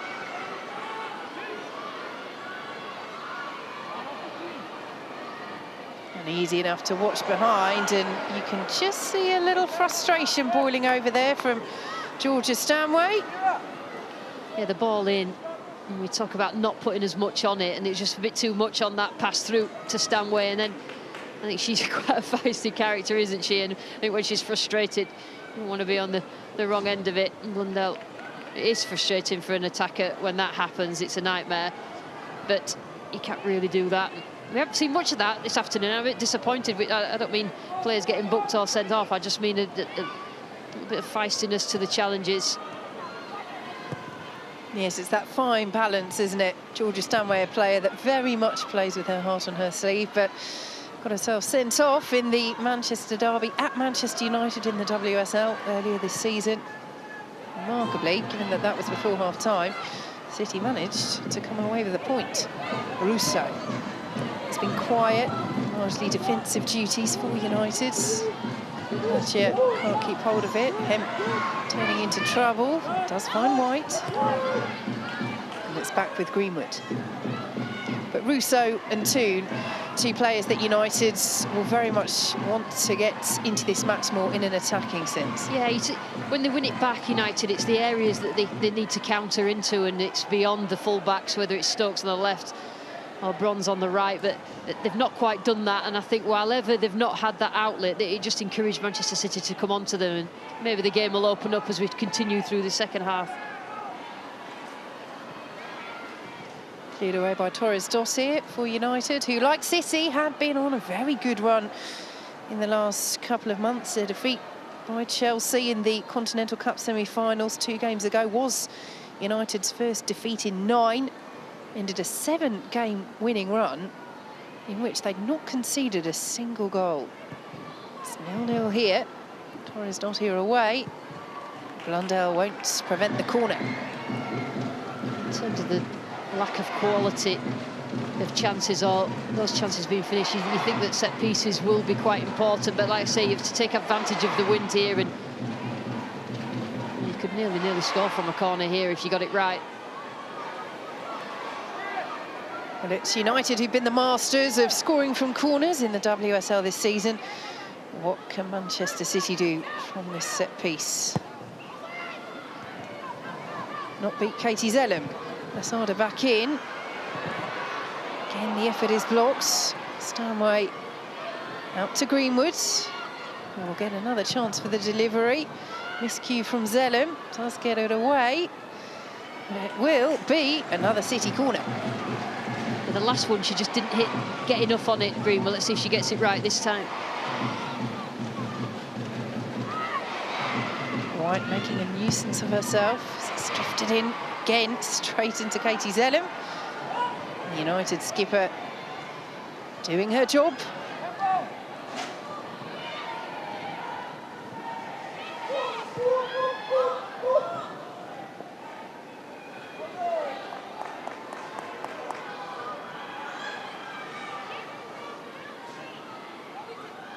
Will Gareth Taylor want to see a little more urgency from his side in these scenarios? We understand that City want to build from the back. They're trying to pull United out of position, find those key passes, use the width, but seconds are ticking away early in the second half, but they're still ticking. Yeah, United are actually defending well in that sort of shape and trying to make City's play predictable, but they'll have to start to move themselves and the ball quicker if they want to get these 3 points. And I think the onus is on City to get the 3 points today, because I think United will be quite comfortable to keep it at 0-0 and then try and nick it at some point.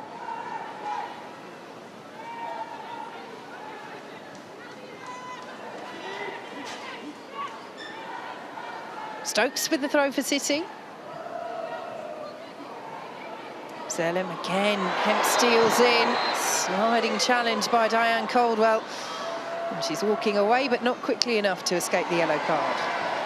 Yeah, I feel a bit for Caldwell there, really, because she was left exposed by her teammates that she had to make that challenge because the 2 or 3 in front of her didn't make that challenge initially, and to stop Hemp from getting through, somebody had to do it. It wasn't particularly well timed, and you know the pace of Hemp, but she'd already got back past a couple of United players.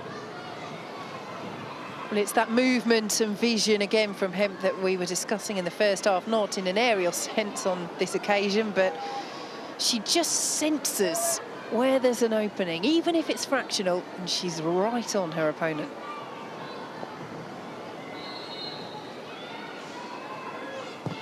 Greenwood, unorthodox, ineffective.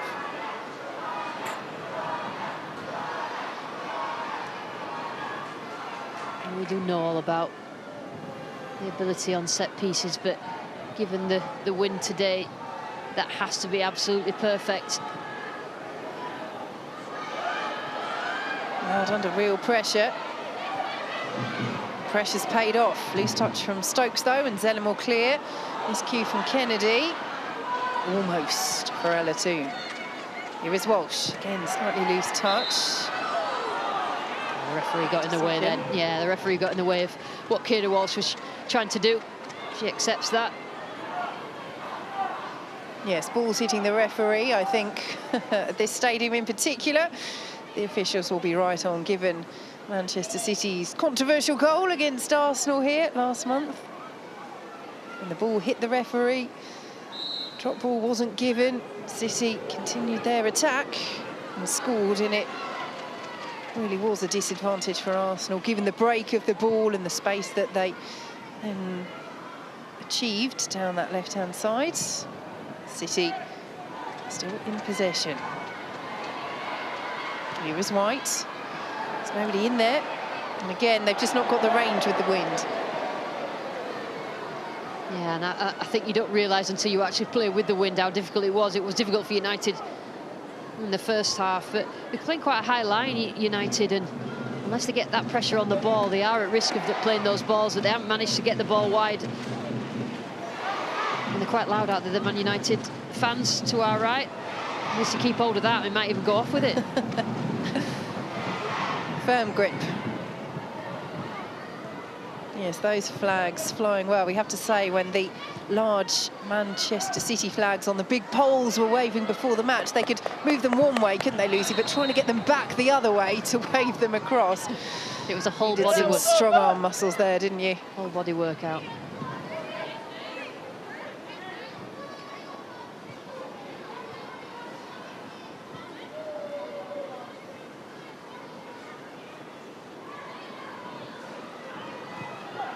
Still level in a match that Manchester City really needs to win, certainly when it comes to those very faint title hopes. Ellen White saying they're not giving up, not writing it off, but it would be a huge ask. But when it comes to Champions League qualification as well, Stanway sliding it through.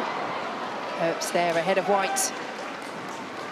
The ball just wasn't right, was it, for Ellen White in terms of her path, but Mary Earps starting position again.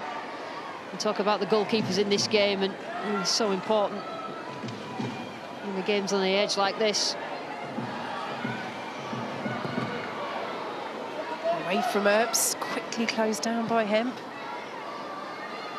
Stokes up against Battier, does get the delivery in, and again Earps is there.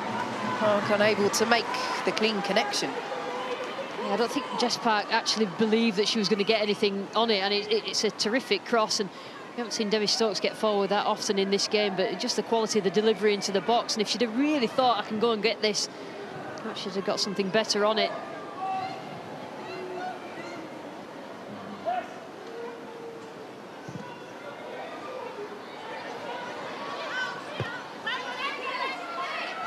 Russo underneath it for Manchester United, won't keep it in. I'm interested to see which manager blinks first in terms of making substitutions.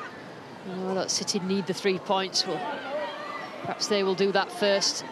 Mark Skinner perhaps wait till later on in the game and roll the dice.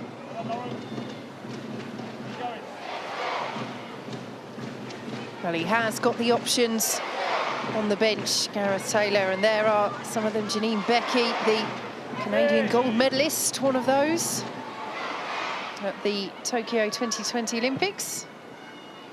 Away by Torres Dossier. I think as well, there's Caroline Weir, that maybe a bit of craft will unlock and be the difference between the two teams. Look at Caroline Weir on the Man City bench, and she definitely has that sort of craft, particularly in front of goal.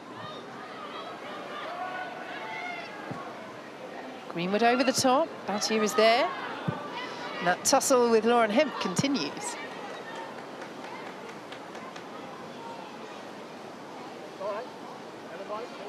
And it looks as though United will blink first. So maybe change the centre forward.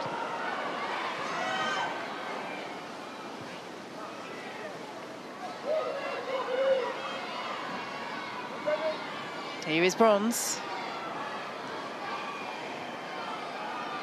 Nice pullback looking for Park. They'll still keep it City.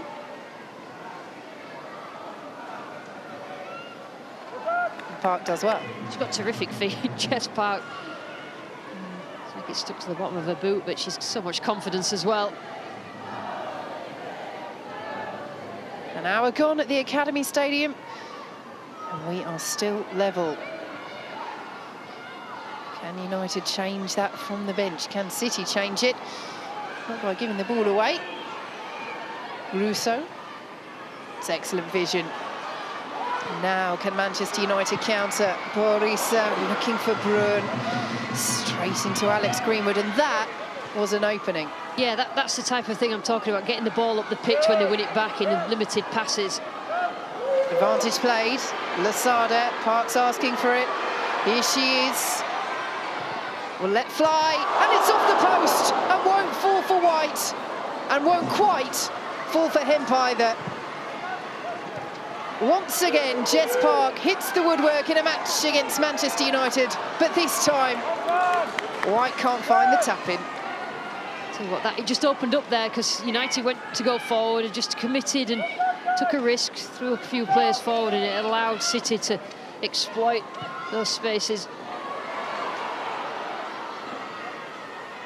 Battier up against Stokes, and Stokes comes out with it.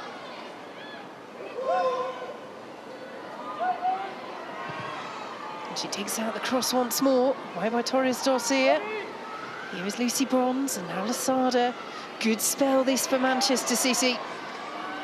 Can they make the pressure count? Rondell with the push, deemed legal. Manchester United throw. Tell you what, they're not getting enough bodies in the box for me, City. They've got the opposite winger and Ellen White, and that's it when it comes to crosses. It's a great effort though from Jess Park. I think everybody watched it. It's curled in. Mary Earps was even watching it. I think she didn't see it until late, did she? But massive chance. Can United fashion a chance at the other end? Brun is through the centre, Toon is in possession, and Toon will go for it, beaten away by Roebuck, and again, so close to falling kindly for the follow-up. This time for United, Roebuck with another punch, and Manchester City clear. It just shows you when United do get the ball forward and get it wide to the likes of Toon that they can threaten City. It's lifted the crowd. Battier, Hemp with the foot in. And City once more will clear. It actually looked quite difficult for Roebuck to save that, and she had to save both of those one-handed, but the break was on, and that's what I'm talking about, areas to counter down that left-hand side. It's really cleverly worked, but it bounced awkward, didn't it, in front of Roebuck, and she did really well, but United came back again. And that's they're massive chances for United. Desperate defending in the end from City. That bounce there, she was on her way down, Roebuck, and she just got something on it. Good goalkeeping in the end. Well, here is that change from Manchester United. Vilde Borisa is replaced by the Scotland international Martha Thomas. Haven't really got, Bo Rees has played well recently, but not really got her in good areas, particularly in an attacking sense. She's done most of her work out of possession. And you just need to offer a bit more, and Martha Thomas will put herself about a bit as an extra centre forward. Does so immediately. Free kick City. She's been used regularly in the WSL, Thomas, but only one start in the league this season for Manchester United. That's the first time we've seen a sloppy pass in defence from Manchester City. I think that chance from United has rattled them. She's involved again, Thomas, and this time the free kick goes her way. Well, this is what she offers, that she just makes centre-backs' lives a little bit more busy than they wanted them to be. And Kennedy and Greenwood have had quite an easy life so far in this game, and just make them think now and get into some individual duels. They've scored in all but one of their league games this season, Manchester United. Can they break the deadlock here? The delivery is drifted in, flicked away by Lucy Bronze.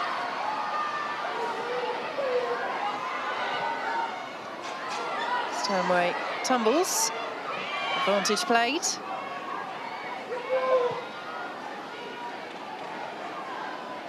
And we're just seeing Sina Bruin drop back into that number 10 role, and Martha Thomas leading the line. Will that allow Bruin to become more involved, do you feel, Lucy? Yeah, they've just got to make sure that they find her, because they didn't really find Bo Rees so far when she was playing that 10. But I think the most important thing is Martha Thomas. Here is City's 10, Georgia Stanway. Park. Stanway. Well, we know she can find the back of the net from there. Not on that occasion. Yeah, listen, she can score the spectacular, and this game needs the spectacular. And it's, again, isolated full-back with Jess Park, and United playing quite a dangerous game there, but not what we'd really expect from Stanway in the end. And it's just opening up a bit now, the game, as we probably expected it, and both managers expected it to be. United under real pressure, and I'll tell you what, Caldwell's done brilliantly there. They've given it away, and they've now given away a free kick as well, and Katie Zellem, the Manchester United captain, expressing her frustration. Yeah, United are playing out from the back simply because if they kicked it in the air from the goalkeeper, then the wind would have a say, but you've just got to make sure those passes are found. Caldwell did really well. You've seen her strength there, taking on Hemp and Stanway. But I think in the end it was a foul, wasn't it? It's another set piece to deal with.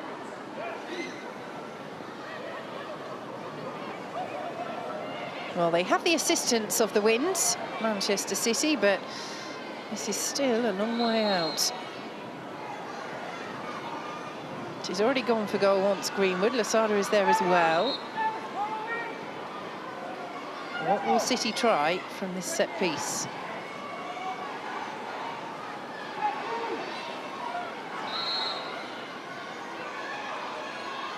It is Greenwood, she goes for goal again.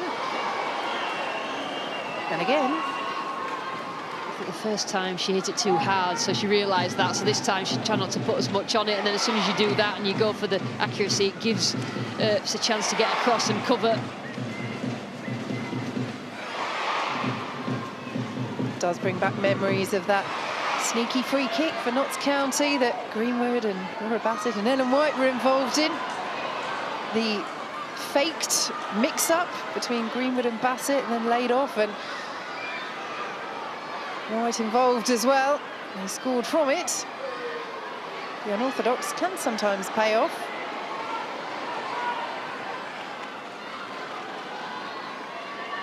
And here is Ellen White.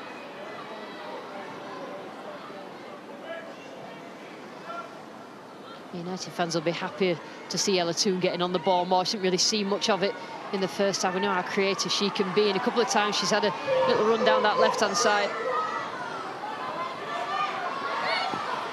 Here is Stokes attempting a run down the left of her own. Stanway. Kennedy. Now Bronze.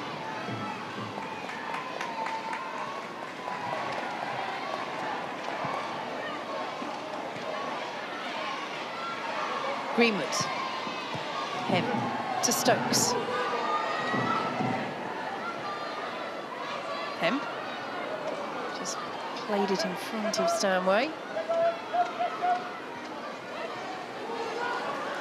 Russo. Saw the run of Toon. Bronze anticipates. It was the right idea from Russo, just trying to switch play, but just the execution of the pass wasn't there, and a little bit loose in possession, both teams today. Not as much quality as we're used to seeing.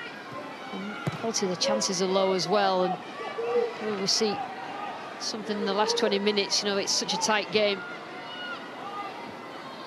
Torres Dossier defeating White in the air. Is it felt for a couple of minutes as though it was going to pick up in terms of pace and tempo? It was almost as though both sides were waiting for the final quarter of the hour, but still waiting for this one to burst into life, which shows just how much is riding on it. Manchester United would keep the 5-point gap to Manchester City should the scoreline stay as it is. It would be their first 0-0 draw in the WSL as well, in their 50th WSL game. Yeah, it's all about risk and reward. Which team is prepared to take a risk that it might lead to their undoing and they concede. Here is Hemp. Trying to slide it through. Cleared away by Torres Dossier, City corner. Yeah, if they need a way through, it's got to come from those wide areas. Hemp on the left and Park on the right, as we've seen throughout this game. And always box of tricks, direct. She runs well with the ball, doesn't she, Lauren Hemp? And again, a wild hit by Torres Dossier.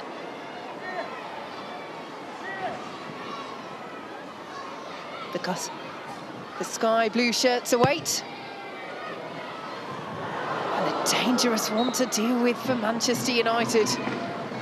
And they just about do. Yeah, I think it was Lucy Bronze, wasn't it, who got something on it. Cleared in the end. It's a dangerous ball in, isn't it? And she didn't get anything on it, and in the end it ran through, but got a touch from a United player.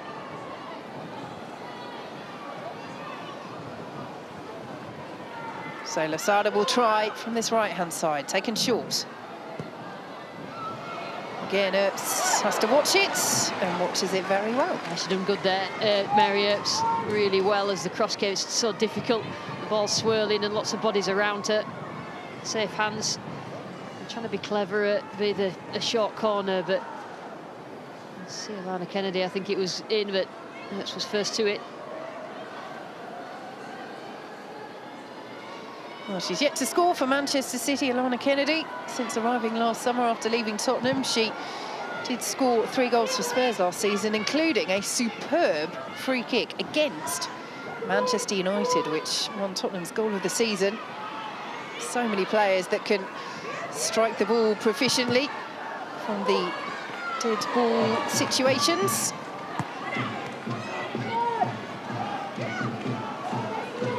Walsh there ahead of Russo. Now Greenwood.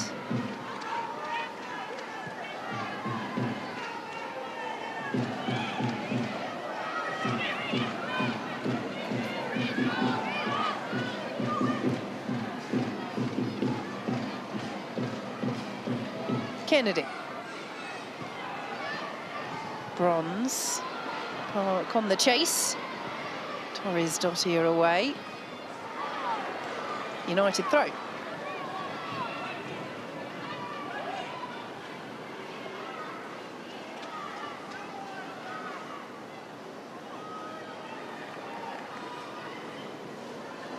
Well, no surprise that Gareth Taylor at 0-0 has decided to turn to this woman, Caroline Weir, who has scored 2 superb goals against Manchester United in her career, scored in both home league games against them as well.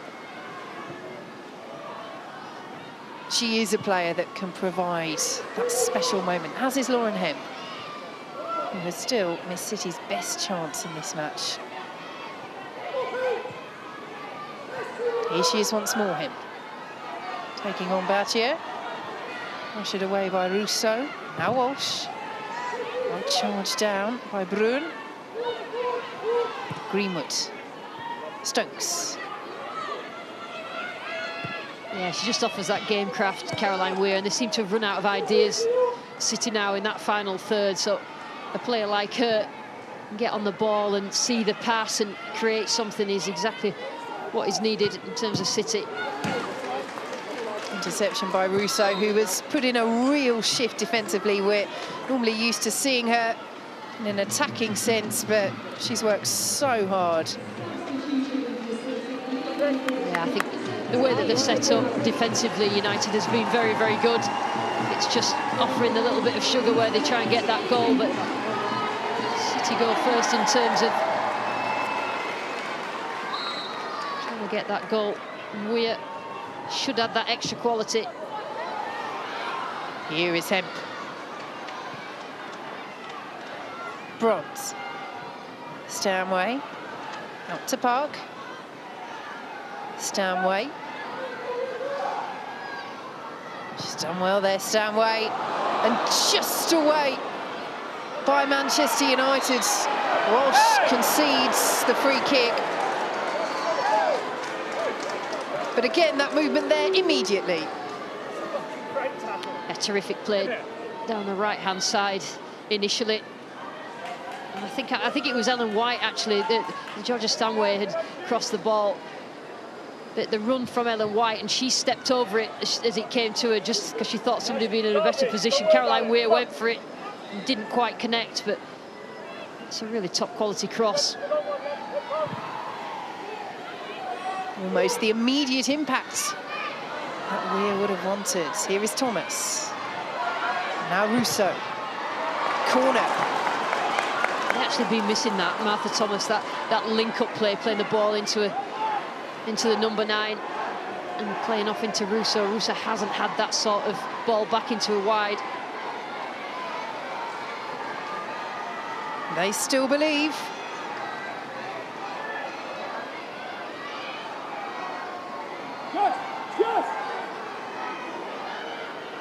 Finally poised as we enter the final 15 minutes. Selim's delivery and the header just wide.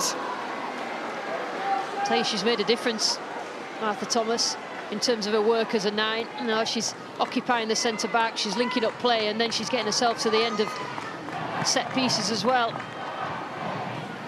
It's a good cameo so far from her.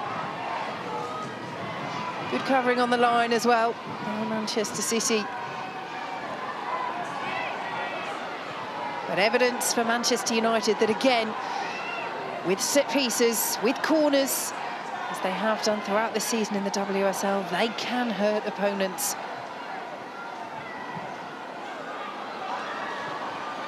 And they could be in here, almost a 3-on-3 for a moment. Lucy Bronze using every ounce of that experience. And the throw curtailed because Thomas is still down for Manchester United. She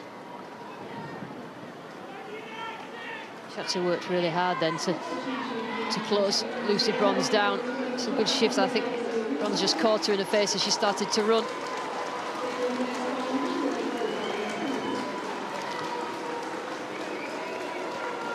Another change for Manchester United. Alessia Russo, her shift is over. She is replaced by the childhood Manchester United fan, Kirsty Hansen. That's a good impact sub.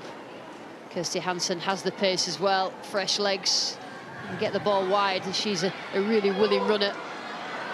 It's her first appearance in almost a month, Hansen. She's been back on the bench for the last couple of games after injury. Just the one goal this season, back on the opening day against Reading. But it increasingly looks like just the one goal this afternoon would settle it.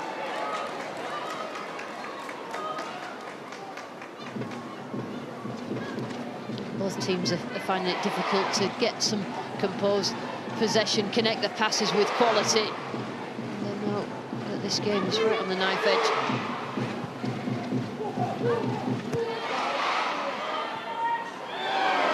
High foot there by Caldwell. White has gone down, but the flag is up on the far side, and Caldwell perhaps a little fortunate there, although could still have been penalised, but on a yellow card, just has to be careful. She does, paying particularly close attention to Ellen White in an interesting battle between Ellen White and the two centre-backs for United. Not really had a couple of sniffs of goal, but Caldwell's had to defend.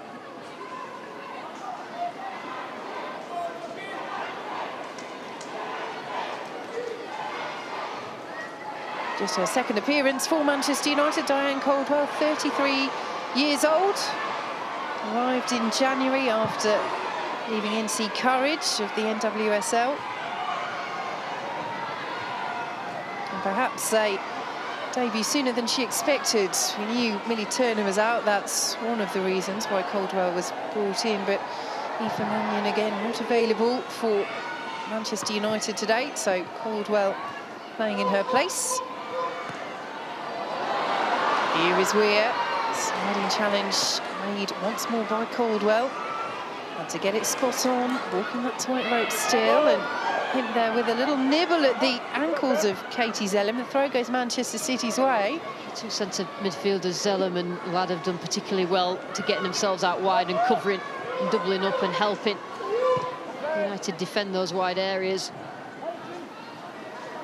Here is Kennedy. Bronze. Park ahead of her.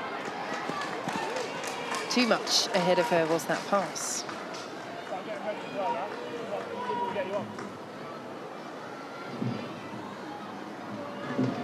Well, they will be at home in 2 weeks' time for the FA Cup 5th round. Second Manchester derby in quick succession. You can watch that on BBC Two, Sunday the 27th of February. Do join us then.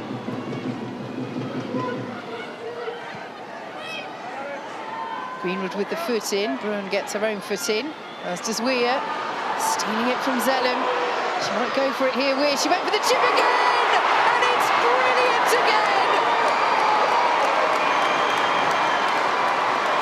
For the second year in a row, Caroline Weir undoes Manchester United with a moment of sheer brilliance. And City lead in the Manchester derby, 1-0. What did I say? Predicted that in terms of the quality that she adds to a really tight game, Caroline Weir, and it's about decision making. She has the technical ability, and when the ball lands at her feet, eventually lands at her feet, and she turns to face goal, and she could see where Mary Earps is, and so she knows that if she can pull that off, she'll get that in the back of the net, and there's not many players that can do that, and we have seen Caroline Weir do that time and time again. A cultured left foot, unbelievable finish.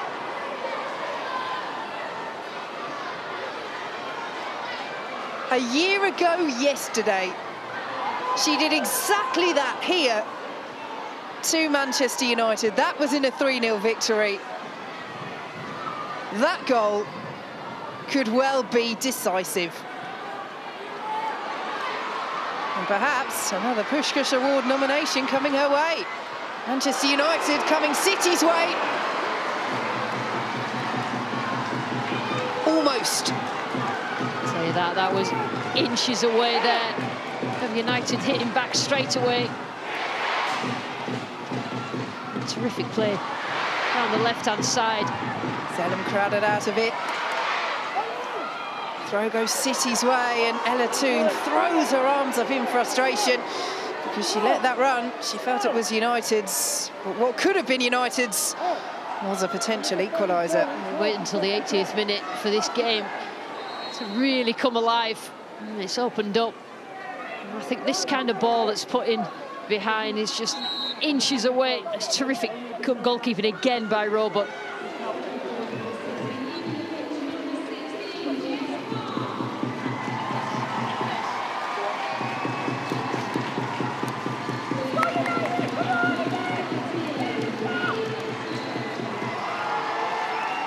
Manchester City now with time to eke out time. Hayley Raso replacing Jess Park.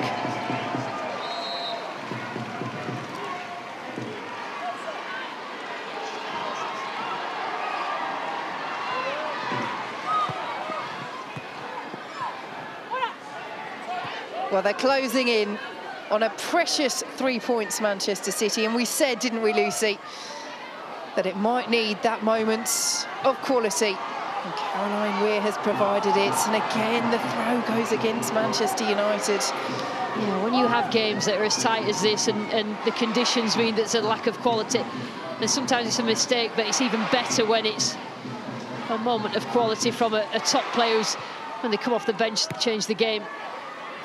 Forward by Zellem, away by Stokes. Greenwood clears it off Thomas. Bruin. Cleared away by City. And here is Hayley Rasso. Lovely skill. Just played it ahead of Stanway, and Zellem is there for United. Ella Toon again expresses her frustration. She loses out. Manchester United look as though they are going to lose out once more away at Manchester City in the league.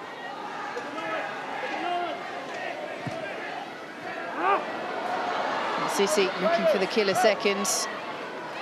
Won't find Ellen White.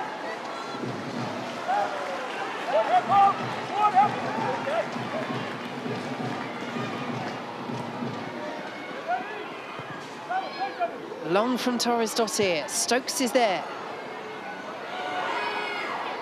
Archie and Weir coming together. The referee is happy. Zellem saw the run of Thomas. So did Alana Kennedy. I think they've done well, the two centre-backs so far from Manchester City.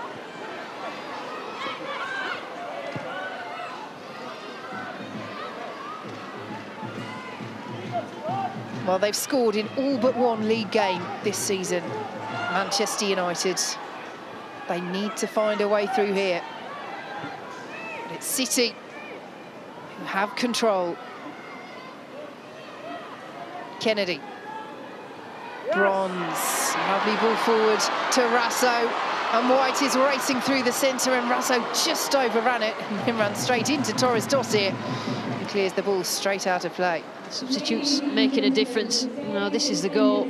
And every single Manchester City fan in this stadium who's ever come and watched just knew what was going to happen here. They knew that Caroline Weir is not going to strike through the ball, that she'll chip, because they've seen it numerous times before, and that needs some real technical prowess to do that, because Mary Earps is no mugging goal, and exactly when you needed a game changer with terrific gamecraft, Manchester City got it. And they have announced the attendance here. It is a record at the Academy Stadium. 5,317. A sellout crowd. And a crowd of home fans, at least, who will be delighted with this scoreline. Once again, they're getting the better. They're Manchester rivals. They're looking for the second, and Earps has claimed it.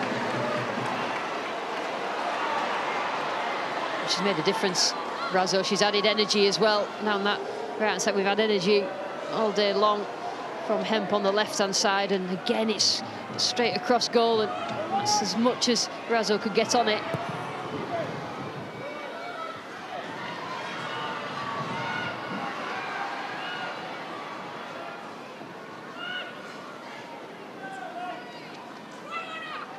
Greenwood. Straight out of play.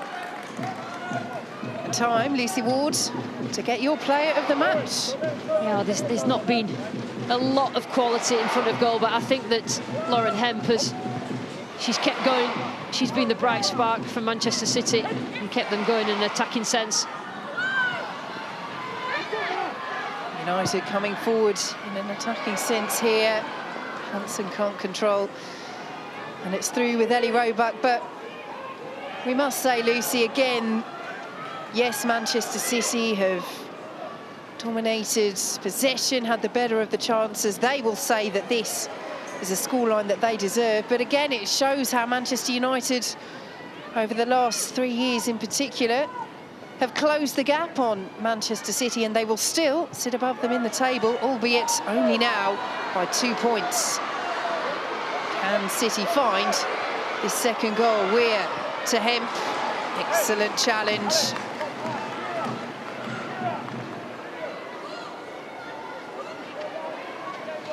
It's been hard fought, hasn't it, from both teams, and City have just edged it, I think, in terms of the chances that they've had, the real chances that they've had, but it needed somebody to come on and add that extra quality.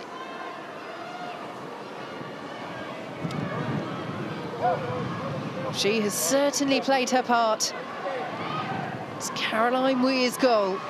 Another audacious chip that separates the sides. And when you've done it once at this very stadium against your rivals, why not try it again? That's what she did, and it absolutely paid off for Manchester City. Here is Walsh, loose, and they'll drive forward United. And here goes Martha Thomas. Roebuck has come and just gets there. That's top Brave class. goalkeeping. Yeah, top class that, Vicky, from Ellie Roebuck. Her starting position is really aggressive, the goalkeeper, and it just means it's like you've got an extra defender in there. She committed to come out, and she's made a difference, Martha Thomas, for United. Split second, just before Martha Thomas got to it. Great goalkeeping. Sina Brun off. Ivana Ferreira Fuso, who scored late on in the League Cup against Manchester City earlier this season, found the equaliser in that match. But it's City who are pushing to put this beyond. Manchester United once and for all. Rasso. Here is Hemp. Ball in the corner time as we enter 3 minutes of added time. Just eases the pressure, doesn't she, Razzo? They give the ball to her and she just gets them up the pitch when they need it, because they need to see this game out. Manchester City, they've got the goal. They're just progressing the ball up the pitch at the speed that she does. Just eases any sort of tension or pressure the defence has. Weir loses out. Long forward from United. Kennedy. Back to Roebuck. She's been excellent as well. Alana Kennedy next to, and Alex Greenwood, two centre-backs. Blundell. Here is Toon. Runs away before it can reach Thomas. Blundell once more. Well, stolen back by City. White does very well there. Hemp. Trying to take it back off her, but Hemp's still going. She's heading for the corner. Challenged by Torres Dosse, who will keep it in, no foul.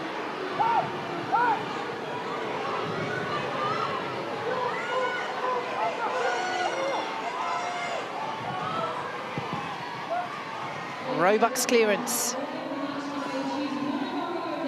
United throw.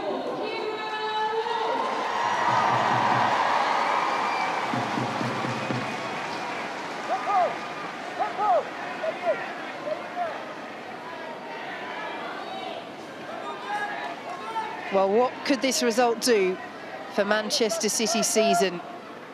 Ellen White said before this match they weren't ruling out the title. It's still a long shot. They'll be 8 points behind leaders Arsenal. But it does, Lucy, put them right back in the mix in the hunt for the Champions League. Yeah, they're desperate to get into the Champions League. I think, you know, at the start of the season when they'd lost the games that they had, he would have never have thought, Gareth Taylor, that this is what they've faced. But he'll take it. He's got his players back. And it's given away by Manchester United. Rasso trying to take advantage.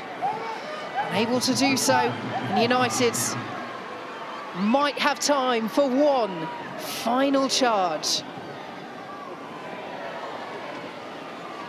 Or maybe not. But they stayed in this game for so long, Manchester United.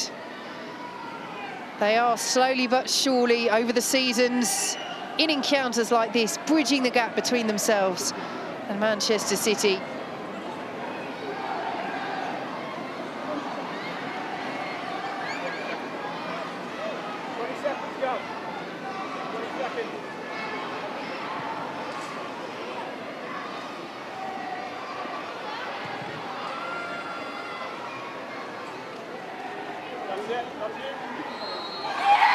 But once again, in the Manchester derby, it is Manchester City's afternoon.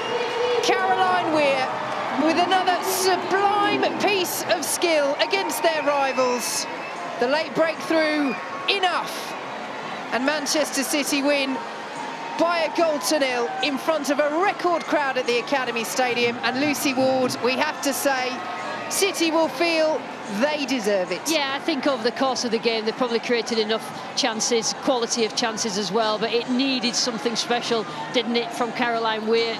She came on as substitute, she added that extra bit of quality and good decision-making and excellent technical ability as well. Terrific goal. A glorious goal, a huge 3 points for Manchester City. It finishes at the Academy Stadium. City 1, United 0. Yeah, thank you, Lucy. Thank you, Vicky. A huge 3 points, Farah, for Manchester City. And it was always going to take a little bit of magic to separate the teams. But overall, do you feel they deserved it? Yeah, I mean, look, it's a huge 3 points for Manchester City. It was a fantastic derby, really a competitive game. But it took for this girl here, Caroline Weir, a moment of magic. She comes on the pitch. You'd have probably been disappointed that she didn't start. But it's a year and a day to the day that she did the exact same finish against Manchester United in the derby. So, I mean, look, it was an exquisite finish from Caroline Weir, and look, her teammates around her there celebrating what was a class goal.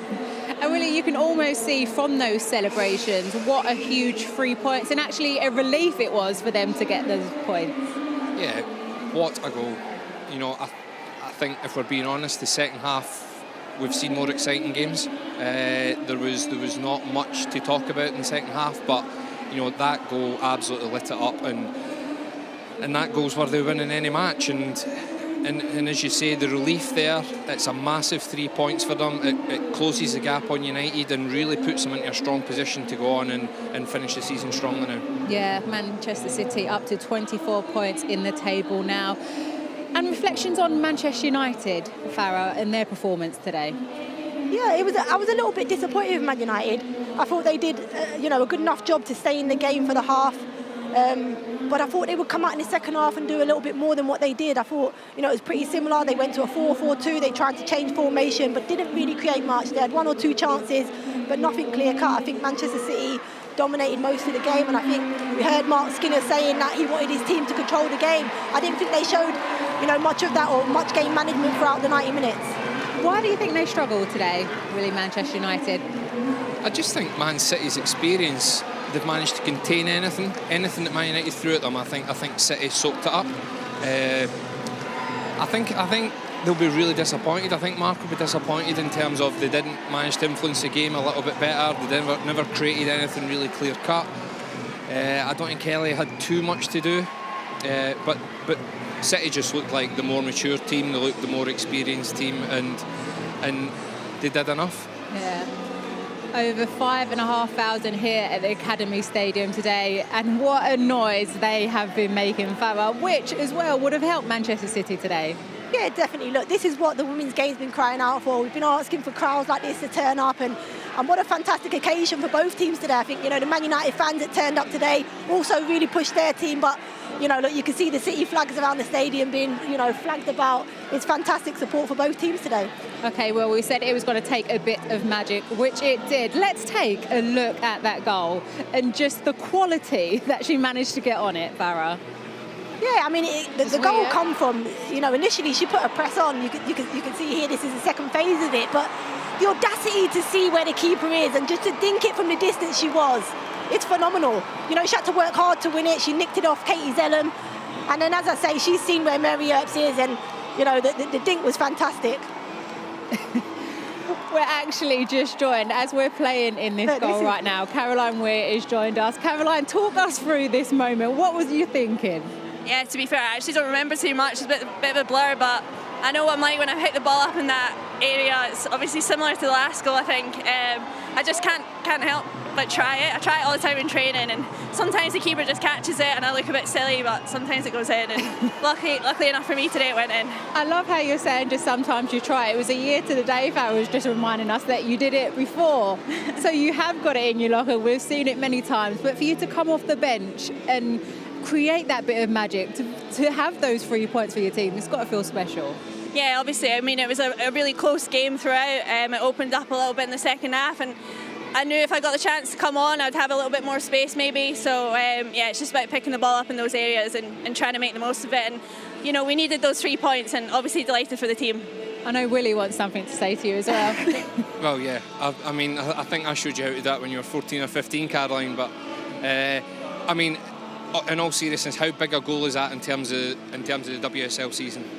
Yeah, it's massive. I think, you know, we're looking at the table and we're a little bit off. We know United were, I think, 5 points ahead or something like that, so we needed to win. We couldn't draw.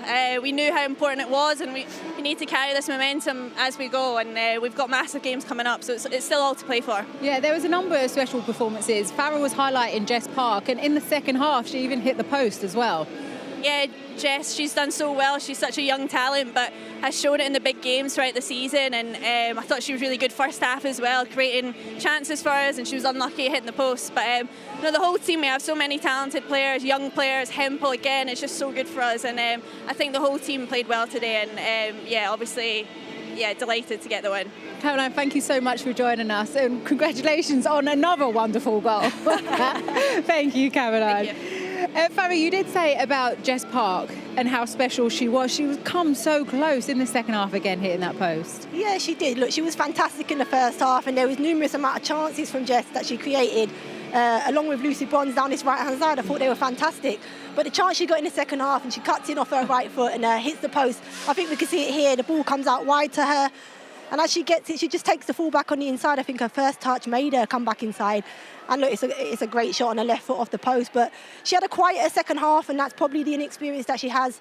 Run out of steam a little bit, run out of ideas. But in terms of the first half, she was fantastic. And this chance here, a fantastic chance for her. Okay, and from player right to manager, as we are joined by Manchester City manager Gareth Taylor. Gareth, you must be delighted after taking all those 3 points today. Yeah, I mean, I think it was pretty obvious. It was pretty important for us to win the game today, to claw back. And I'm just really proud of the players. I'm proud of everyone, really, because great support we had here today from both teams. And I thought that we deserved it. I thought we played really good football from Ellie all the way through to the top end of the pitch. We just needed that probably moment of quality that Caroline brings. Yeah, and Caroline said about how when she did come on, you felt the spaces were opening up. Was that your decision right then to put her on? Yeah, I mean, Vicky has not played 90 minutes in a while, and I think, you know, we knew that she'd be flagging at some point, although she does slow the game down and gives you that bit of quality. You know that Caroline's capable of doing that, and she's a class act. We know she's capable of those moments. I think it was a year ago today she scored the goal against United. So, yeah, it was just spaces were opening up. Can we get her on the pitch in the right areas? And it wasn't probably even a chance, but the way she finished it was top draw. What about the decision to start Ellen White ahead of Shaw? She hasn't played in the last 4 games. Was it more that she was more of a target, physical presence up there for you? And well, Shaw likes to come short, doesn't she? Yeah, I mean, Ellen wasn't available for a couple of those games. So, you know, Bunny's come in and scored goals and done okay. But we just thought with Ellen's energy and her experience of these games, and again, you know, you've got to lead from the front, especially when we pressed the way we did and the energy we showed. And Ellen brings that for you. The options, Gareth, that you've now got in terms of coming off the bench and it's about time, Will. Yeah, it's been a long old season in terms of injuries for you, but when you can now bring people like Caroline Weir off the bench, Hayley Razzo off the bench, it must make a huge difference to your life. Yeah, for sure. You know, we've had Ruby Mace there as well. Defensively, we're obviously slightly light in numbers, but I think attacking options at the top end of the pitch and midfield areas, like you say, is a great for me to have, because I haven't had that earlier in the season. Gareth, we saw your celebrations, but we just need to run in this goal again because it was a moment of magic. Talk us through this. Yeah, I'm going to need to remember it myself. That's why we're showing you it again. Yeah, it's stunning. I mean, to be travelling with the ball at that pace as well, to be able to get that kind of connection on it at pace, under pressure, Yes, it's top class. We've seen her do it before. You'd like to say, she tries that in training, it never works, but she's capable of that. And it's a special goal. It's a special goal. And now that you have got players coming back and you've got more of this selection headache, which managers love, is the message, Ellen was speaking before the game, that you're not giving up on this title yet? No, I don't think we can. I mean, we saw Friday night's result. I mean, we've had opportunities that, we were a little bit disappointed with what the outcome of last week. It was quite a tight game, nothing in it. Probably should have came away with a draw at worst. But again, I've always spoken about performances, and our performances in general have been good. Mm-hmm. It's just that you need those moments and you need to capitalise on your opportunities. We had 10 attempts on goal in the first half and only 1 on target. So we're in the ascendancy and we're dominating, but we just need to turn those moments into chances and turn those chances into goals. And it is your frustration now as a manager that you lose those players away to international duty? Well, that's part and parcel of being in this job.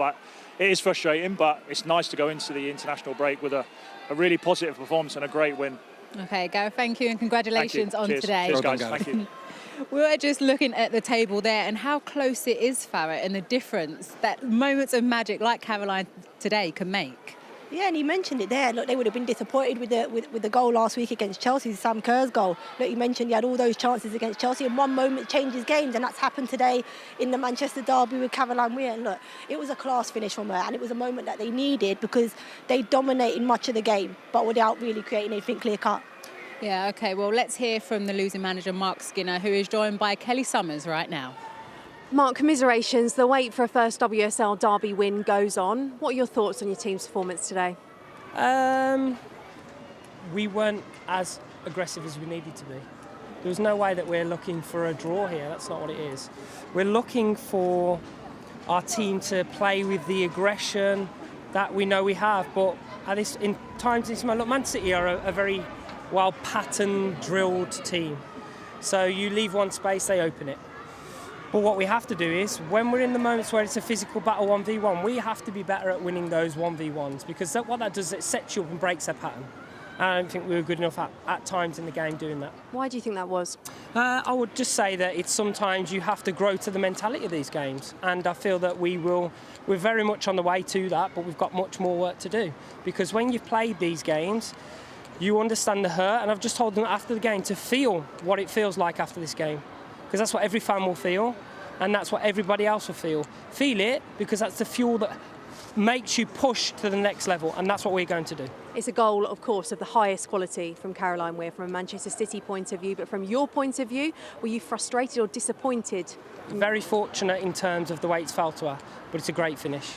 It's fell to her in terms of we've held the ball up, we've played it, we've took an extra nick, and then she's got the other side of Zal. So fortunate the way it fell to her, but very, very good finish. So sometimes games like this end on that, or a set piece or something else. So they've took it today, we'll take it in the future. You told me before the game this was a huge opportunity to put pressure on Chelsea and Arsenal after they drew on Friday. Is this a big opportunity missed then? I don't think I did say that, but what I will say is we're still in a position where we are in control of what we do. That's the biggest thing for us. We've got lots and lots of work to do, and we're still in our first season, so we're going to work hard to do what we can to control the rest of the games, like I said at the start. Brilliant. Thanks, Mark. Thank you. Cheers, guys. Yeah, Mark Skinner talking there, and it is all about that. The mentality to, yes, it's disappointing, but you're in a good position in the league, Willie, to come back after the international break and push on. Yeah, listen, I think it'd be a fool to rule United out the Champions League running. They need to learn how to win these games, though. Mm-hmm. You know, they had a big opportunity last week against Arsenal. I think they should have went on and won that game, and they never. Today's another chance to win one of those big games, and they haven't done it. So, you know, it's got to get to a stage where they're going to need to learn how to win these big games if they want to get to the level that they're trying to get to. And it's been clinical in those moments as well, because they also had chances. Yeah, of course. You know, we can see a couple of half chances here. Yeah, look, I think it's a shot of goal. I think the keeper could have done a little bit better, and then the follow-up, they wasn't on to the follow-up. They didn't commit enough bodies into the box, but it's a half chance for Man United, and look, as we mentioned with the Caroline Weir goal, it can change games. This one from the corner, it's a half chance again. I think she just got underneath the ball.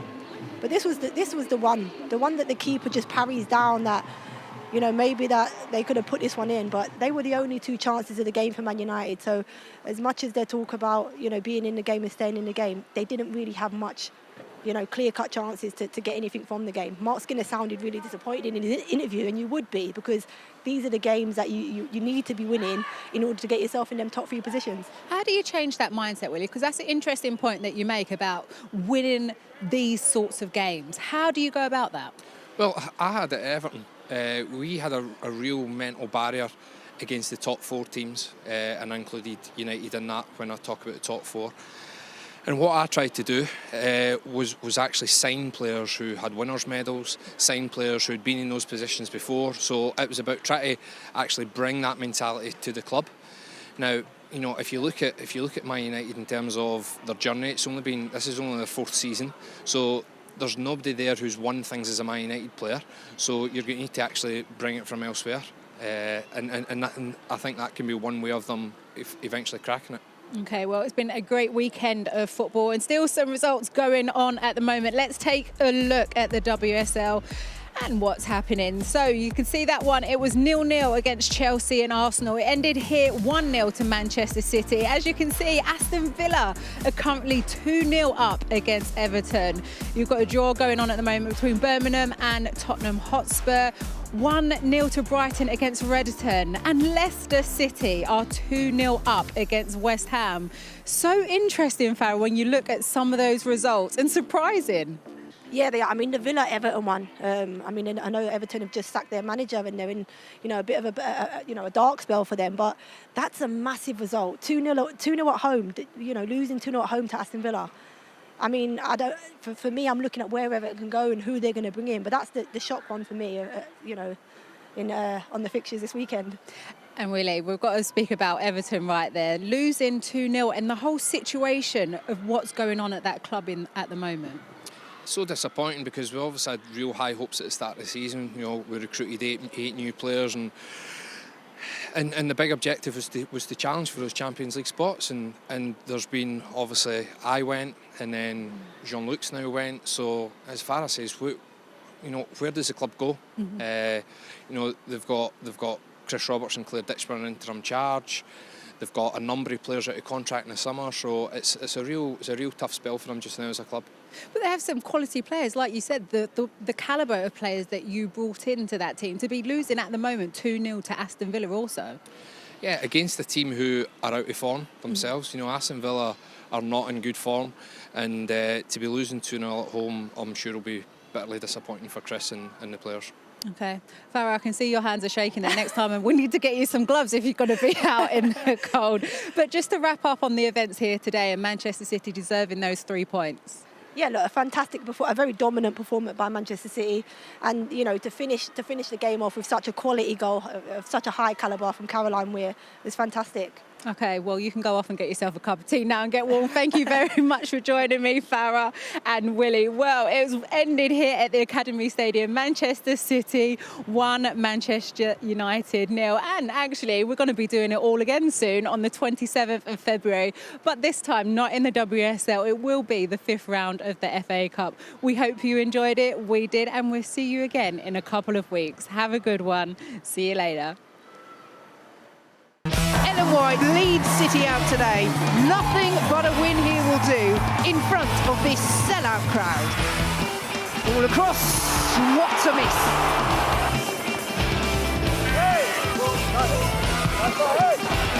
Will let fly, and it's off the post. And Toon will go for it, beaten away by Roebuck. She won't go for it here, Weir. She went for the chip again, and